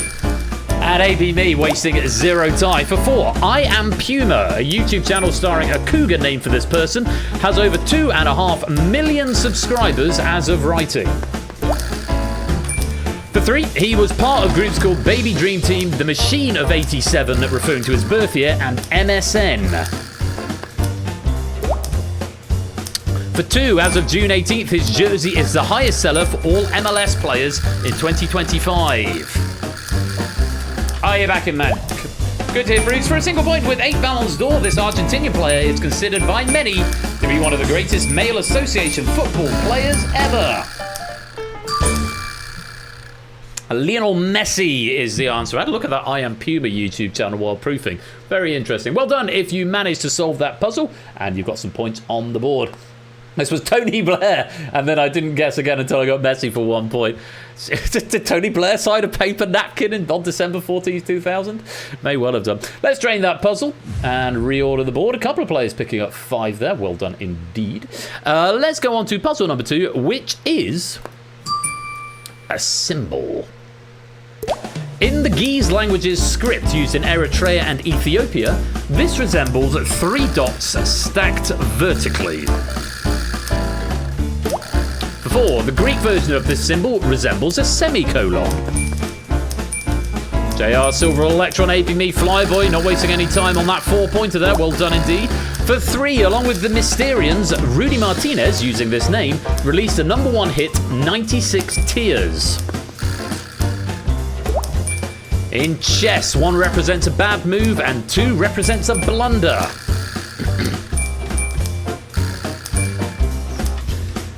And for a single point in English, which symbol is usually placed at the end of interrogatory sentences like this one? It is the humble question mark. We did also accept the question mark symbol itself. Yes, that means a blunder, Jack Wolford, in chess, apparently. Interrogation point, query, or eroteme. Eroteme, E-R-O-T-E-M-E. All of those would have been acceptable answers. But yes, the humble question mark. Very good indeed. Let's drain that puzzle.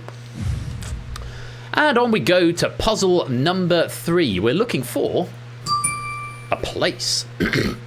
For 5. The Yule Book Flood describes an annual glut of book releases in this country where books are the most popular Christmas gift.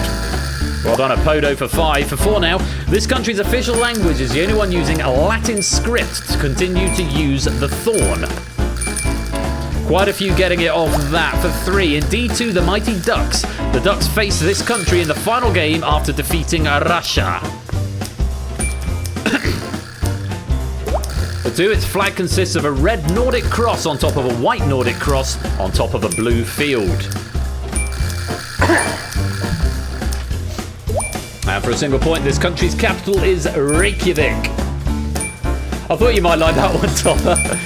Language and geography based. I know you've been to this country as well, because it is, of course, Iceland. That is the thorn, indeed, Jack Wilfred. Yes, it's the only language that still uses a Latin script that continues to use the thorn. Apparently, books are the most popular Christmas gifts. I guess you can't really go outside and do much because it's always bloody snowing. Actually, that's not true. I went to Iceland and it wasn't snowing. It snowed on some occasions, but it rained more than it snowed, actually, when I was there. And it's bloody nippy. I tell you, I went there in like March a few years ago. I think it was bloody cold. It really, really was. Anyway, well done if you got Iceland. Let's drain that puzzle. Black Rabbit, welcome to the stream. How lovely to have you here. You can come and join the game if you like with the Universal Controller and that room code right there. We're going to go to another puzzle, and we are looking for a video game franchise. Thank you for that. Follow the Clemon. For 5 points, the song The Dance of the Spheres can be heard in an unauthorized 1997 release in this franchise. Dan is there for 5, well played. For 4 now, in the 1980s, Elorg or Elektronorgteknika handled distribution for this franchise. For 3, this franchise's title was taken from a word for 4 and the creator's favourite sport. Alright, they all count, Dan. For 2, players of games in this franchise include Kevin DDR, Kirby703 and Blue Scutty, who beat the NES version by causing it to freeze in December 2023. And for a single point, the move sharing the franchise's title is done by clearing 4 lines in a single move, usually placing an I. Or a 1, or a block. I'm not sure what the nomenclature is, but it's Tetris either way. The move sharing the franchise's title is done by clearing 4 lines in a single move. That's a Tetris. That's a Tetris. Shut the bloody hell up, man. That's a Tetris. You wally. Well done if you got that. Let's drain that puzzle. Oh, it's a capital I. It is an I, is it? Is that what it's called? So I don't know if they've got, because there's a T as well, isn't there? There's an I and a T. And 2 others. I've not seen the Tetris film yet. I'm never quite sure about films based on movies. That's a Tetris. Yeah, that's getting a tick. S and Z and L.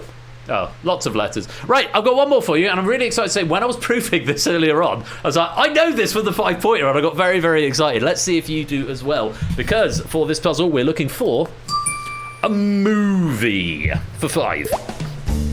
Alice Cooper wrote a song for this film, but after its producer chose another song, he put it on his 1973 album, Muscle of Love. No one else knows it, yeah! Hooray. Sorry, I hoped you'd get it. For 4, this film opens in a funhouse belonging to the character referred to in the film's title. For 3, in this film, Christopher Lee plays the main villain, a man named Francisco who has a 3rd nipple. Well done. A few players getting that for 2. This film is Roger Moore's second as James Bond. Ooh, not many knowing our Bond films for 1. About the film's villain, guy who wields a glimmering firearm. He has a powerful weapon. He charges a million a shot. An assassin, the second to none, the man with the golden gun. In spite of myself, I really like that theme tune. It was done by Lulu, but yeah, Alice Cooper wrote something for it originally. I always thought Alice Cooper was earmarked to actually. Can you imagine Alice Cooper singing "The Man with the Golden Gun"? Yeah. MQL question now. My quiz league. What's MQL? That's Tetris wag. Oh, Music Quiz Live. Oh, yeah, it could be. We could do a Music Quiz Live. Yeah. Oh, God. I did know MQL was Music Quiz Live. It's just completely got out of my head for a minute. Yeah. He has a powerful weapon. He charges a million a shot. It's the man with the golden gun. Yes, it is that. An assassin, second to none. The man with the golden gun. The man with the golden finger or eye or gun. Yeah, because Goldfinger, Golden Eye, and Man with the Golden Gun, indeed. No, I know my formats, I just don't necessarily spot all the abbreviations immediately. Anyway, let's drain that puzzle and take a little peep at the scores. AB Me with an early lead of 18. Opsy's got 13. Apodo, Michael, Silver Electron, they're all on 12. Topper, Flyboy, and Jack have got 10. Cola, Maxio, Raven Slime. God, why can't I get that right now? Cola, Maxio, Raven Slime, SJ Toucan are all on 9. Clive, J on Matt, Puzzle Dan and Silent Marine on 8. Woody Bat's got 7. Clayton and Vertigo on 6. Charlie and Prues, Roddage and Solomon on 5. Conrad and Pyro on 3. Still plenty of points to go as we move on to round 2. And only the second time we played this game since we changed the round order. It's all a blur is now round 2. In this round, you're going to be presented with a category and a blurred picture, which will gradually come into sharper focus. Yeah, I forgot it was moved to round 2 until I exported earlier on. I looked at the template. Oh, yeah, we'll move that round around. Although I haven't updated some of the JSON commas and stuff, so the template currently breaks. I thought I'd fixed it, and I hadn't. At the moment, I have to do it manually. So I will be fixing that at some point very soon. It's on the list. So yes, picture's going to gradually come into sharper focus. The faster you solve it, the more points you win, and you will get a cryptic clue at the 2-point mark to help you along on your way. Let's see how we get on. Can't stay long, Sally Bass says it's a serious affair. Oh, you are very kind, Clement. Thank you so much, and welcome to the stream. Lovely to have you here.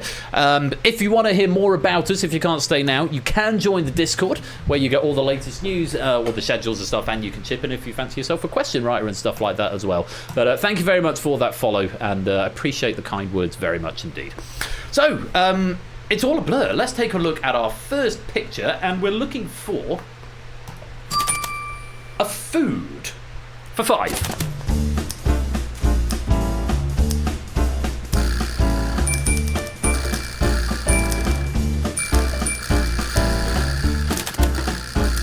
For 4, those putting 2-word answers, it's the first word only. Those putting 2-word answers, just the first word. Sorry, I probably should have caught that. For 3, just the first word, if you're thinking it's a 2-word thing. Sorry, I felt that's the best I could do for you there. For 2 points, use your noodle to think about Western cowboys typing up some chaotic computer code, then enjoy some of this. And for 1.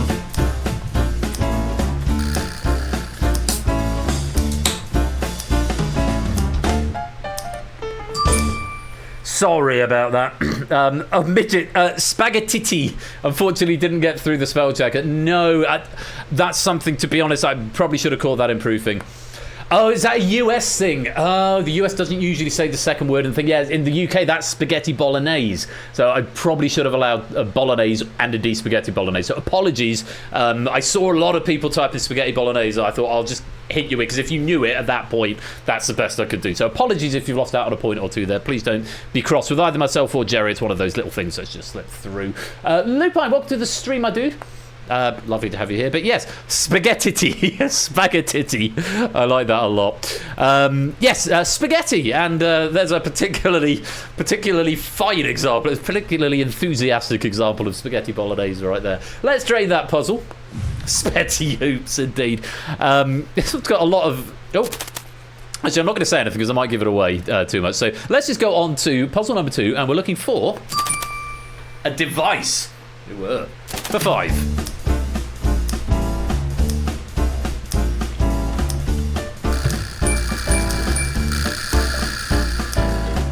Yeah, I suppose you got like carbonara. I call it spaghetti carbon. Spaghetti carbon 40.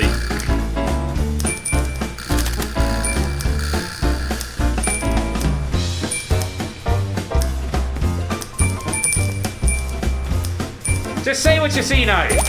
For 2, you don't have to touch the television when you have this, letting you take charge from your couch. Hey, there's the sea of green we're after on the 2-point mark for a single point now.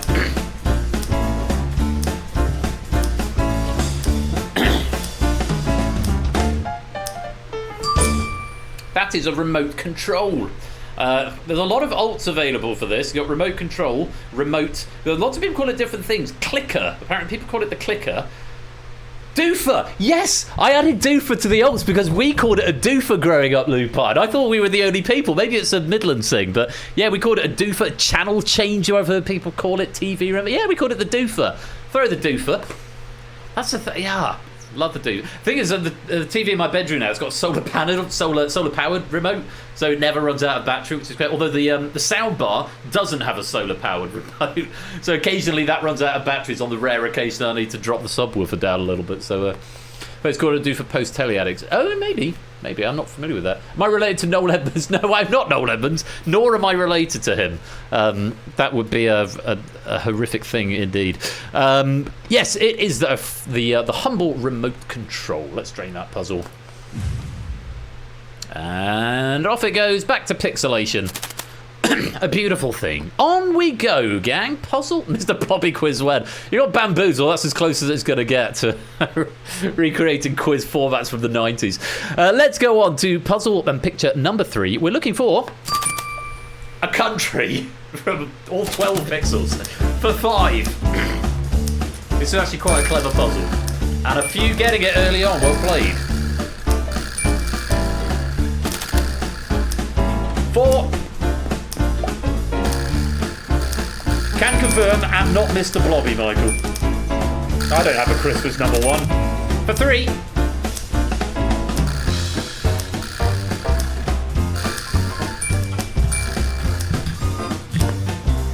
And for 2.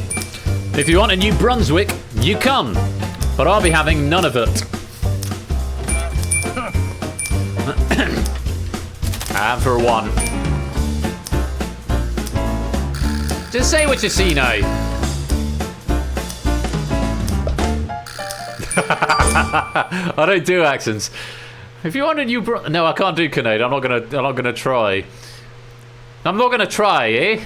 Just say eh on the end of every sentence. Oh, sorry to any of our Canadian friends here. Yeah, that's Canada, by the way. That's what it looks like when you detach it from the large landmass beneath it. Canada, yes. Quebec, Ontario, Manitoba, Nunavut, Northwest Territories, and other territories are also available. Let's drain that puzzle. No, I wasn't trying to do a Canadian accent. Eh?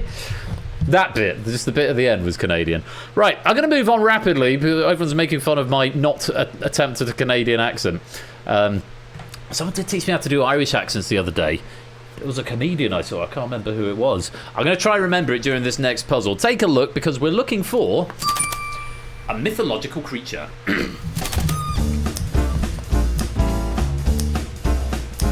For 5. Well done. A couple getting it for 5 there. For 4 now.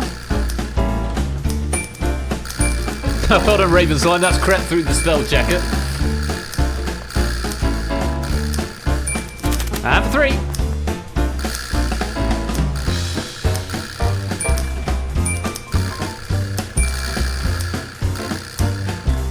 And for 2. Most depictions of this creature, including this one, use an eagle's head and a lion's body. Oh, no, not including this one. Or is it including this one? No, it is including this one.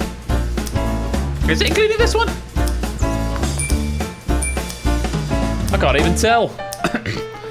It's a griffin, either way. Any of the variant spellings of that, the technical spelling is apparently with a Y and a PH, griffin.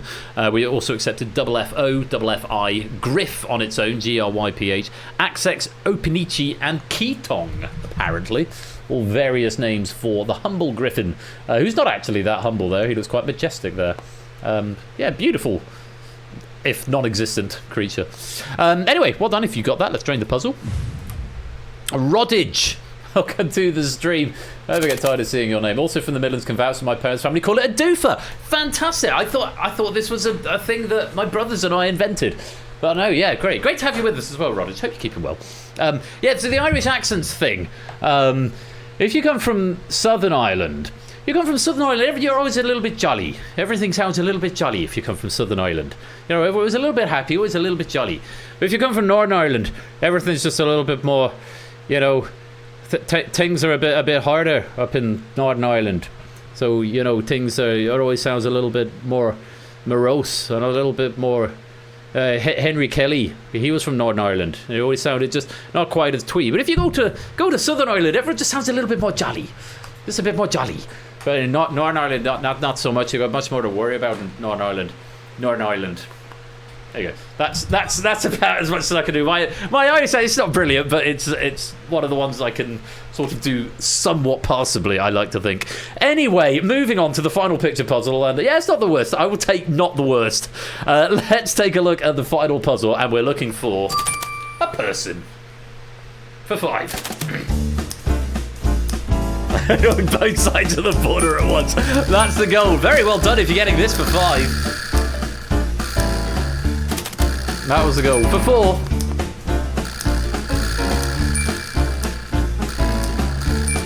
Surname alone is acceptable. For 3.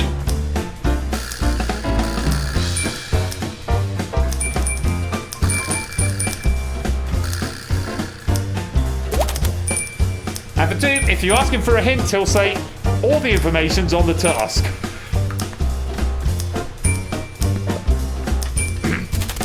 And for a single point now. Who's that? That's not it, Flyboy. That is technically a Conrad Lack, but that's not his name. Flyboy go for Taskmaster and Conrad Lack go for Taskmaster's assistant. Yeah, he is the Taskmaster's assistant, but his name is Alex Horn. He looks like the character of the Taskmaster's assistant, but his name is Alex Horn. Very well done if you got that. To my eternal shame, and despite the constant attempts of a couple of my colleagues and all the members of this community, I have still not seen a full episode of Taskmaster, and I really, really must, because everyone says it's really just very brilliant. A slightly elongated Horn, yes, indeed. He's been slightly stretched out there, but it's all good. Aha! Clement, if you're still here, I'm giving you the roles in the server so you can come and join the server, because we have a human verification process there. Member and streams. Welcome on into the server if you're still here. If not, I'll catch you in the Discord. Let's drain that puzzle and let's take a look at the scores. AB Me has still got the lead at the end of round 2, but the gap has closed a little bit.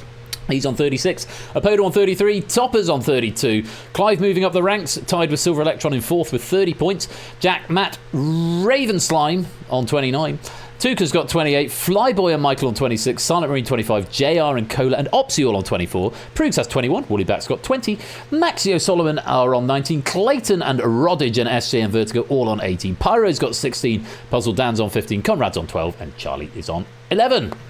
Happy days. On we go, round 3. It's any other name, and in this round you'll be presented with 5 clues but no category, but all of the clues will be different descriptions of the same word or phrase as before. The faster you solve it, the more points you win. So yes, it's a sort of Wikipedia's disambiguation section comes in useful for writing these sorts of questions, I can say. Any budding writers out there? This is a good one to write for. I really enjoy Write for Datally, but it's one of the most, I find it one of the more time-consuming games to write for, but it's certainly a lot of fun. But yes, just a little writer's tip for you there. So yeah, 5 different descriptions of the same word or words. Let's see how we get on as we go to puzzle number 1. For 5. Conformity to Priority 3 Web Content Accessibility Guidelines Requirements. For 4. According to XKCD Comic 2957, a crossword puzzle, unorthodox tic-tac-toe win. AB Me knows their XKCD. For 3, acquired by WWE and Philip in April 2025. Couple of players getting it from this clue here. Well done. For 2, a level of baseball just below major leagues.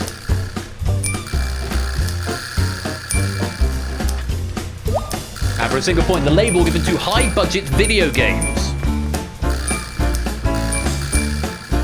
Oh, you knew it from work. Ah, nice. I didn't understand the first clue for what it's worth.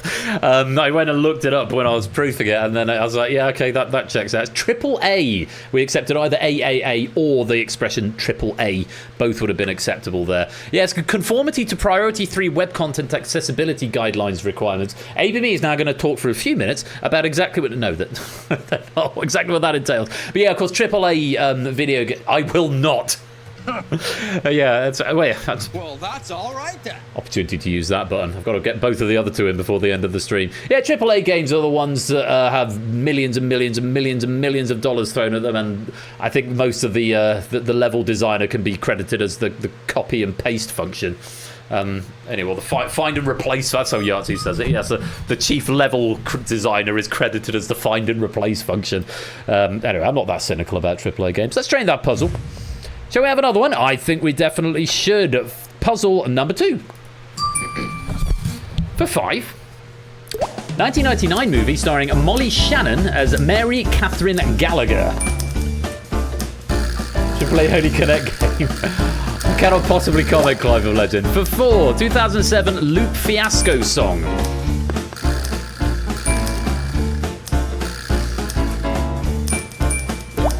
And for 3, wrestler Billy Graham's nickname.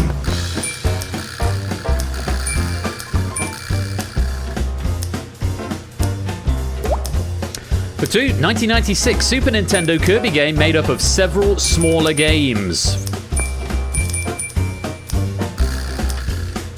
And for a single point, follows Jesus Christ in the name of the Andrew Lloyd Webber concept album and Broadway show. Jesus Christ, superstar, do you think you're what they say you are? Don't you get me wrong. Yes, a valiant effort there, Flyboy. Matthew.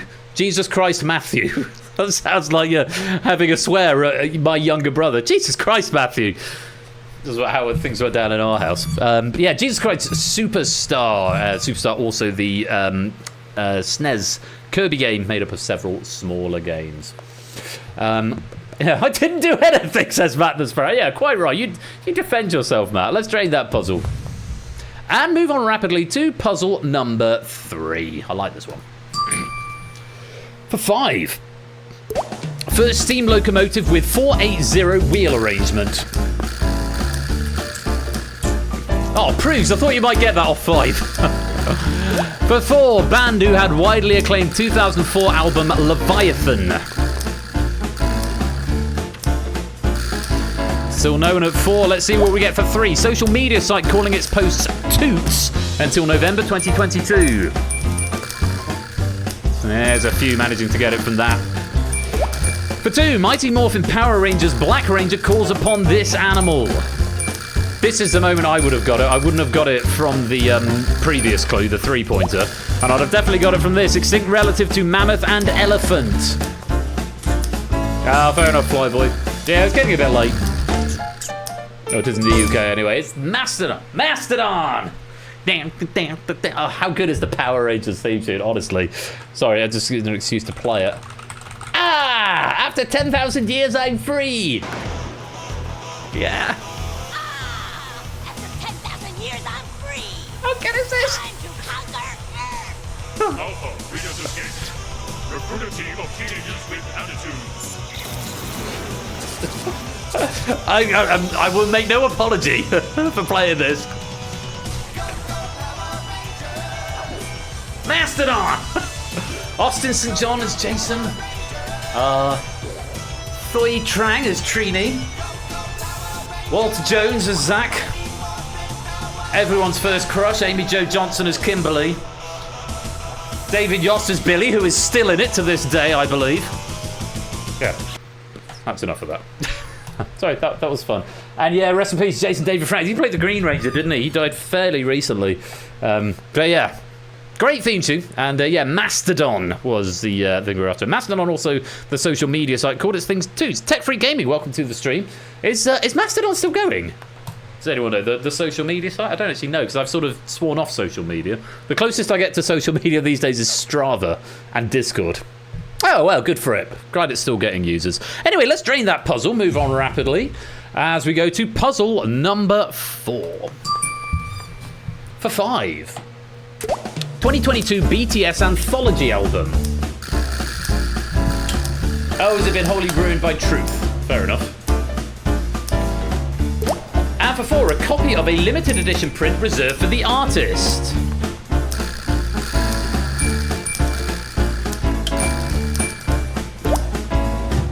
For 3, to allow dough to rise.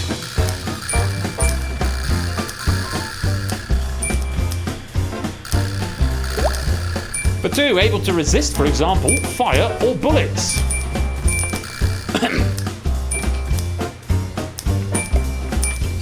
And for 1 point, the this of the pudding is in the eating.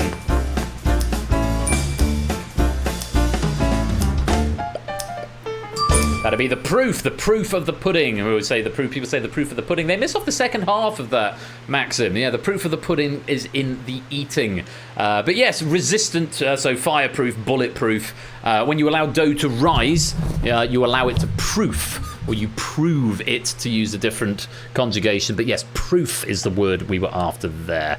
Well done. If you got that, let's drain the puzzle. We'll move on to puzzle number 5. For 5, Plaid's 2000 compilation album.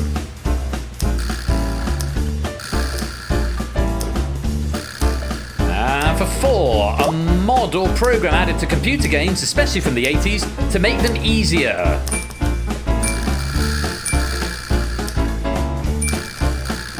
For 3, in the Pokemon trading card game, these are divided into item, stadium, and supporter.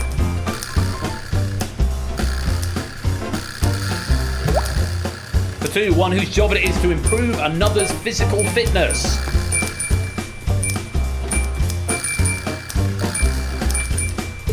And for a single point, a word in the UK to describe a sneaker. As in the footwear, rather than just someone who creeps about. Trainer, or trainers is the answer. Yeah, it's Pokemon trainer cards. You have item trainer, stadium trainer, and supporter trainer cards. This is going back a while since I collected Pokemon cards, way back in the day. But yeah, and of course you can have a PT, a personal trainer, someone whose job is to improve your fitness. Never heard of video game trends. No? Well, we got a sea of green though, which is nice to see. Let's drain that puzzle. What's the scores doing at the end of that round? AB Me has still got the lead, but he's got to share it with a Podo now, both on 47. Raven Slime on 43. Matt's got 42. Michael moving up the ranks, tied with Opti and Silver Electron on 41. Clive has got 40. Jack's on 38. Topper and Toucan on 37. JR 36. Solomon on 32. Silent Green on 31. Flyboy, Cola, Roddage, you've all got 30. Maxio on 29. Clayton and SJ on 28. Prugs on 27. Woollyback 25. Vertigo 24. Conrad, Puzzle Dan and Pyro on 22. And Charlie on 16. We are over halfway through the quiz, friends, so we should move on to round number 4. This is the fabled clue chain, and in this round you'll be presented with a category and a single word or phrase that will gradually have more letters added to it. The faster you solve it, the more points you win, and this is the round where your spelling must be exact because you're getting letters on the device and on the screen that you can reference. So I'm afraid no tolerance for incorrect spelling on this one. You must give me the exact spelling. Any punctuation that is included in the clue you must also include in your answer, I think. Actually, I can't back that up. It might strip out punctuation when it does the checking. Non-alphanumeric characters, rather. So if anyone wants to risk some points, if they think they've got it and they want to try it without any of the punctuation in and see if they get condoned for it, you might want to do that. I don't know that that's a thing. If there are apostrophes, make sure you use the right one as well. Pretty sure it does not. Okay. I can't remember because it's been a long time since I looked at the logic for this game. Send me the. I could send you the code, and you could check that. That could be a thing. I mean, I could check my own code. It would be quicker for me to check it myself than it would be to send it on. I'm sure. But anyway. Ah, right. Fortunately, this is debugged before.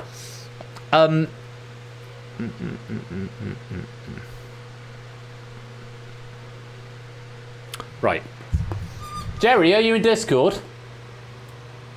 I was going to send you a quick message just so you're not caught off guard, because I can rectify this. I don't think it kills it. I'm fairly sure it doesn't. I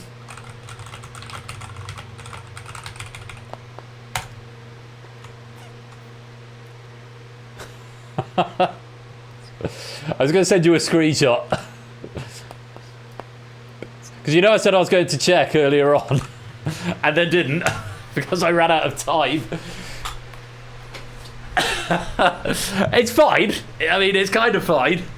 We get away with it. But, yeah, for everyone else who doesn't have a clue what I'm on about, it's quite funny. But, yeah, just to let you know, Jerry, that's what's going to happen.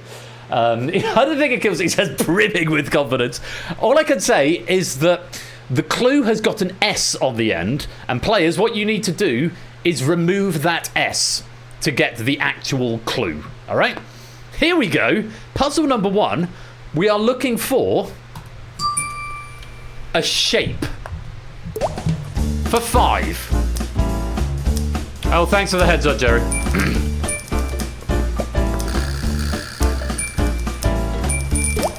For 4. Yes, hello, shapes. This might be an early solve. Some clever people might be able to figure out what's gone on here.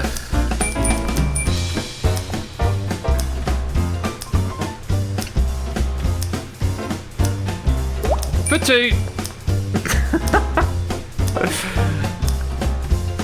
Oh, the clue is so short. We've got the same clue for points 2 and points 1. And for 1.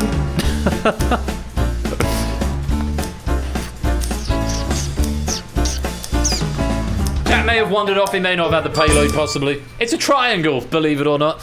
So, what has happened here, and yeah, thanks for that. I should probably put a catch for this for the ingest of round 4.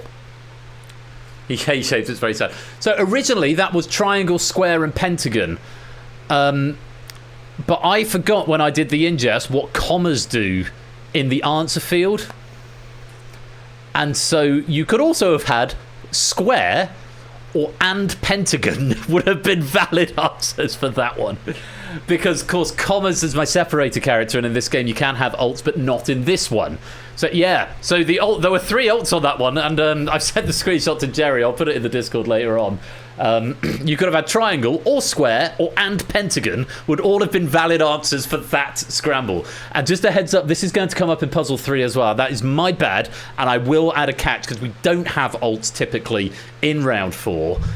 So commas shouldn't be treated as answer separators. So that will get patched out, and I think Jerry's going to make a note. Apologies, Jerry, that triangle, square, and pentagon has just become triangle. Let's drain that puzzle either way. Okay, this one is fine. Let's take a look at puzzle number 2, and we are looking. But it's all good fun. Hopefully, it's a good meme value. Puzzle number 2, we're looking for a video game. In other words, for 5.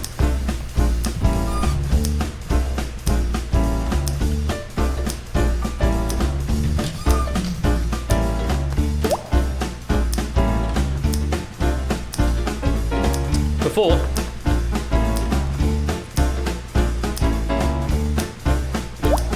For 3.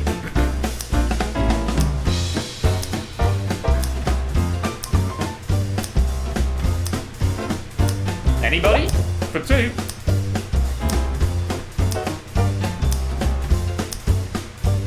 This is a tough one. It is this a pretty brutal shuffle, I have to say. For 1.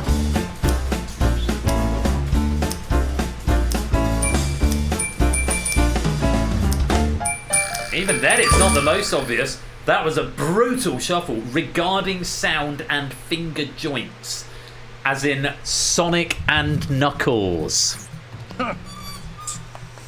Sonic and Knuckles. Yes, Sonic and Knuckles is a video game, in other words.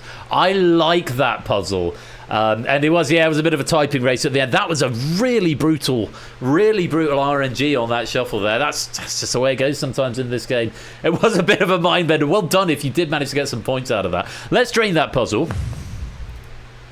Oh my god. Oh, it's going to tell you the answer from the 2 point onwards. You might be able to work out what this is supposed to be. But, yes, type up to the first comma of this answer. You'll figure it out. Puzzle number 3 is a children's book, or part of. For 5. That's... okay, not necessarily. There we go. Let's go for the lion. It's not the lion. For 4.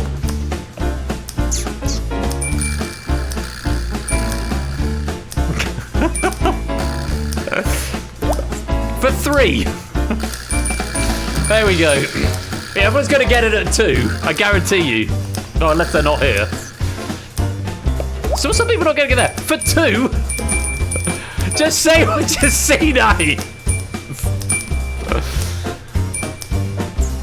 And for 1, it's the same. Like 7 or 8 people said the lion there at the beginning. 3, 4, 1, 2, 3, 4, 5, 6, 7, 8. Yeah, 8, 9, 10 people said the lion on the first clue. 1 fish is the answer. The alts would have been 2 fish, red fish, and blue fish. So, of course, the book we're after was 1 fish, 2 fish, red fish, blue fish. There must be a format in here somewhere. Take the name of something, truncate it after the first piece of punctuation. 1 fish, red fish, red fish. That'd be an excellent Simpsons episode, yes. But that is the book, 1 fish, 2 fish, red fish, blue fish. Oh, my God in heaven. Right, hopefully that won't be a problem anymore. Write that down. Let's trade that puzzle, and we are going to go on to puzzle number 4, which won't break. At least it's not crashed. It could have crashed. Older Ben probably would have written programming that actually did crash the game at this point. Let's take a look. Puzzle number 4. We're looking for a Taskmaster UK episode title for 5.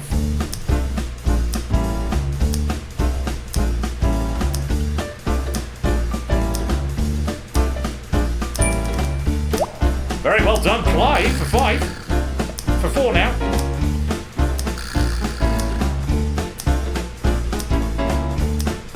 On positive side of Marine for 3. Very close there, Rapoda, but not quite.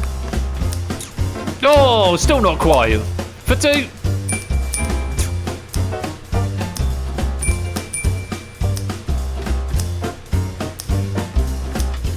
And for 1.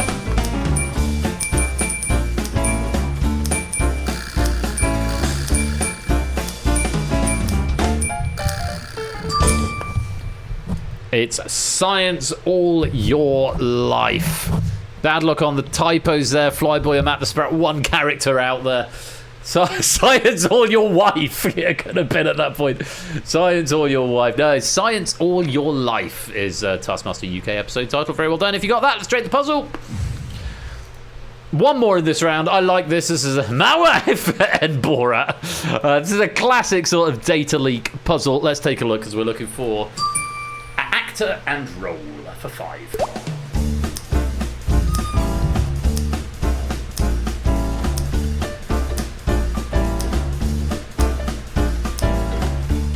For 4. The 2-letter word I will tell you is as. I'll give you that for nothing. For 3. Ah, that could help. Mind your spelling though. For 2, you've got to get the spelling right, I'm afraid.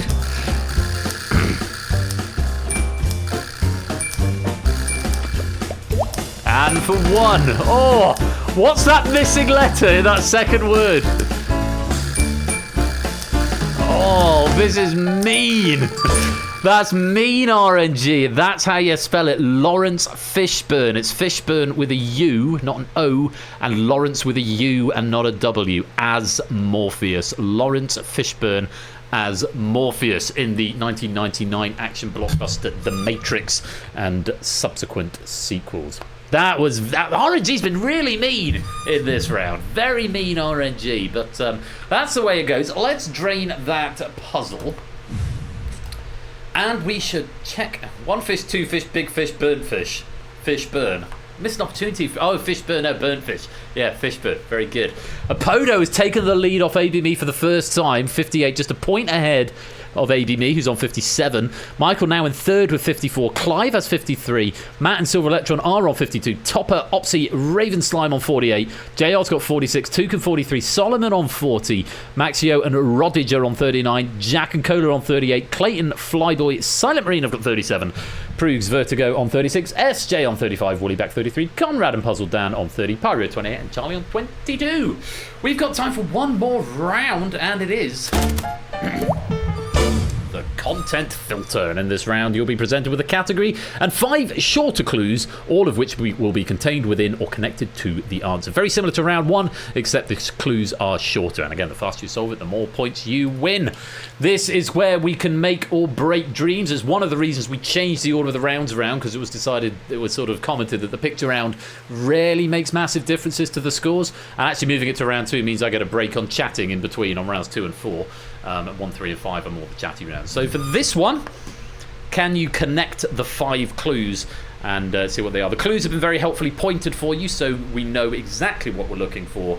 We're looking for, on this first puzzle, songs released by. For 5, An Innocent Man. These are the names of the songs. We're after the artist of all 5. For 4, Tell Her About It.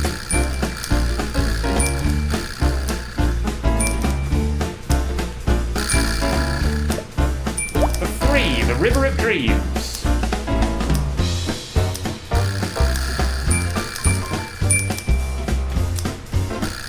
For 2, Uptown Girl.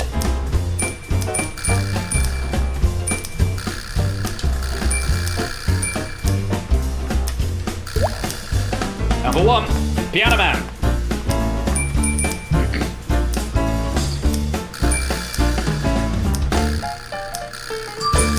That's Billy Joel. We didn't start the fire, notwithstanding, because Billy Joel did other songs as well. Piano Man and Uptown Girl, certainly I've heard of. The other 3 are less familiar to me, but well done if you did get Billy Joel there. Let's drain the puzzle. We've got a new leader in the shape of Apodo. ABME slips down to 3rd.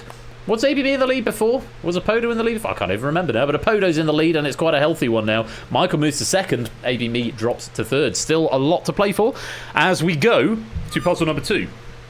We're looking for a single word for buildings which end in what? Which word? For 5, Tokyo. Yeah, I think you were leading for most of the first 3 rounds, ABB. For 4, Pontiac Silver.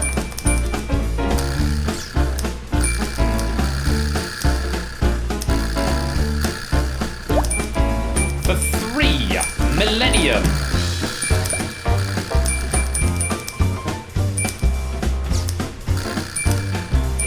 For 2, Caesar's Super.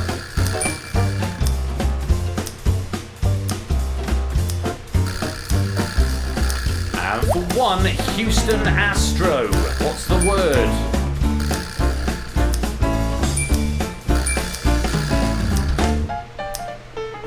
The word that completes all of those buildings is Dome. Tokyo Dome, Pontiac Silver Dome, Millennium Dome, now the O2 Arena, Caesars Superdome, and Houston Astro Dome. Very well done if you got that. Let's drain the puzzle. Apodo extends the lead. He's now 5 points clear of 2nd. Michael was 61. ABME was 60. Apodo was 66. I still call it the Millennium Dome, to be honest, Michael. Let's go on to puzzle number 3, and we're looking for the accomplishments of who? For 5, 1977 Best Spoken Word Recording Grammy.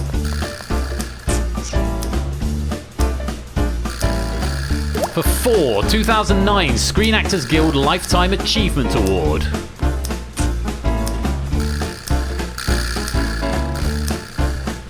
For 3, nominated for Best Actor in a Drama Film for The Great White Hope.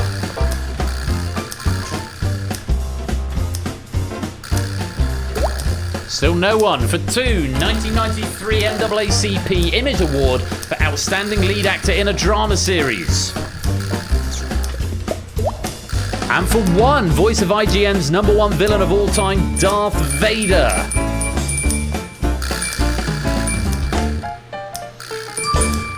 Tricky one. James Earl Jones, also accepted Jones or Earl Jones. Rest in peace. Yes, also the voice of Mufasa in the original Lion King film, and I think in the Disney animated live action weirdness as well. James Earl Jones is what we wanted. Well done if you got that. Only 1 point going out for there. Let's drain the puzzle. We've got 2 to go.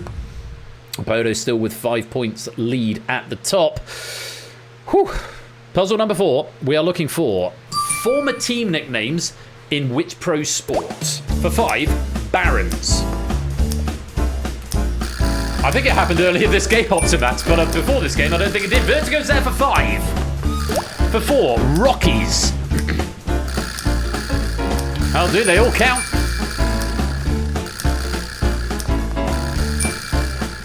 And for 3, Thrashers.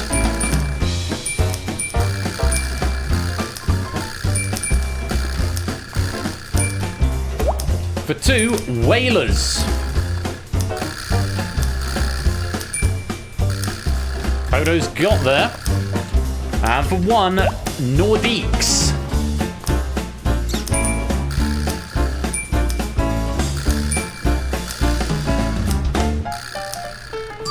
They're all former nicknames in ice hockey. We also accepted NHL or National Hockey League, or just hockey on its own would also have been accepted. Little bit of pressure coming in on a Podo here, who's on a very nice 69. Let's drain that puzzle. 69, 65, 64. Ravenslime's creeping up out of nowhere. Is there going to be enough scope on this final question? Oh, hello, Kegler. Welcome to the last question of the night. Let's take a look at our final puzzle for this game night, and we are looking for types of. For 5, Kendong. Kendong. That is how to pronounce it, despite what it looks like. For 4, Tongue. Optimas just sneaking in on the 5 there. Very well played. Michael's hit 69 as well. For 3, Tycho. Can a Podo crack this puzzle? He's got there up to 72. Very well played. And for 2, Bongo.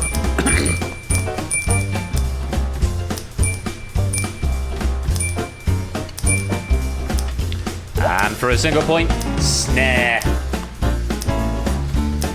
Jack gonna deny us our sea of green. I think he's wandered off.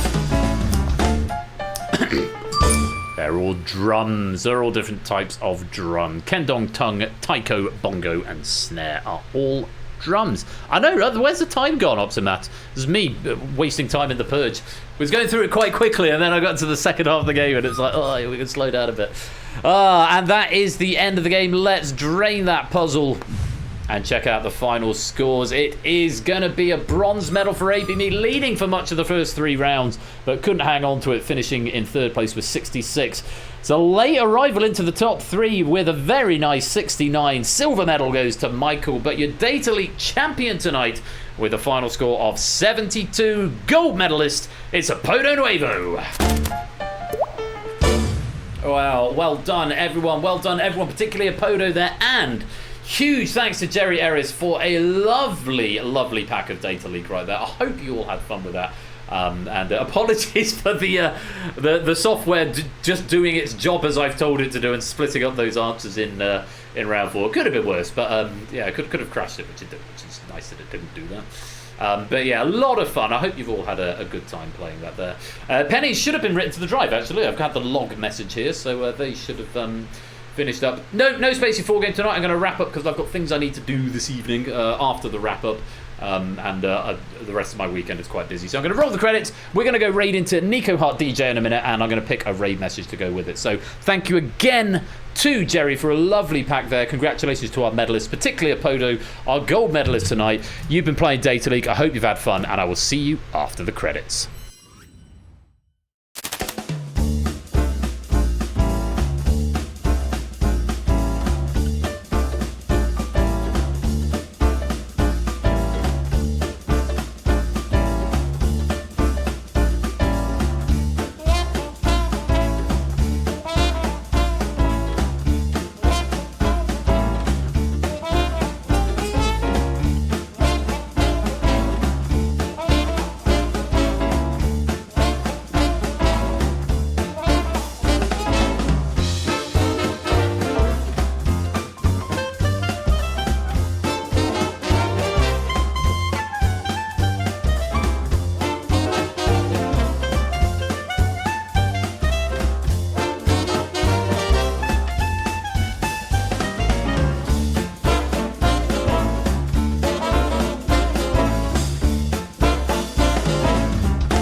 remember to press the right button tonight. Colin, welcome to the stream just in time for the raid.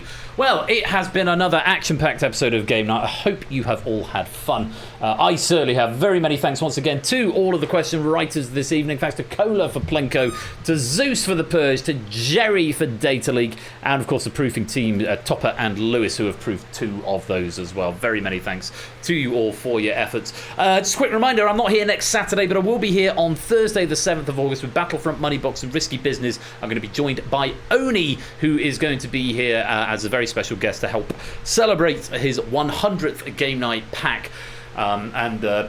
It's sure to be a good episode, and that'll be the last one before the mid-season break.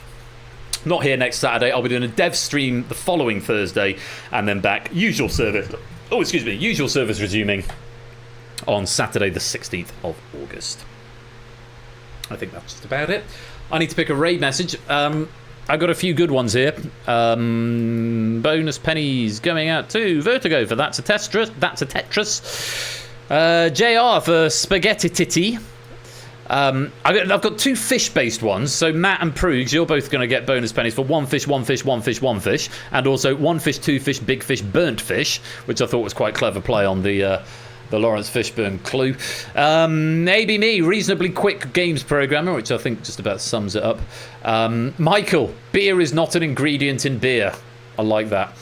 There's another one. I've got 3 now that I'm really not sure about. I think JR's going to get another bonus here. Or is he? Yes, he is. Beer, warning, may contain beer. And then I've got 2 very good Barbie-based ones. I think Solomon's going to get the backup. Barbettes and Gonorrhoea.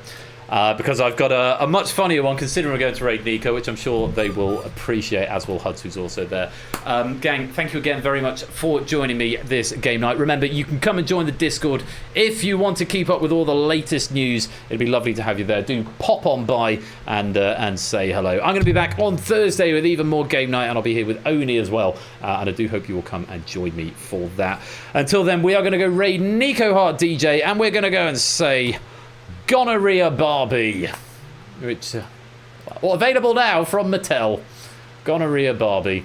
Nico Hart DJ. We raided him on Thursday as well. You don't have to say that, Matt. That's fine, but I'm sure he'll find it funny. Yeah, the latest cash grab. Thanks very much, gang. You've been marvellous, and I've had a great time. And until next time, you have been watching Game Night with me, Royal Flush. Until next time, I've said that twice. Okay, maybe I'll say that bit first. Okay.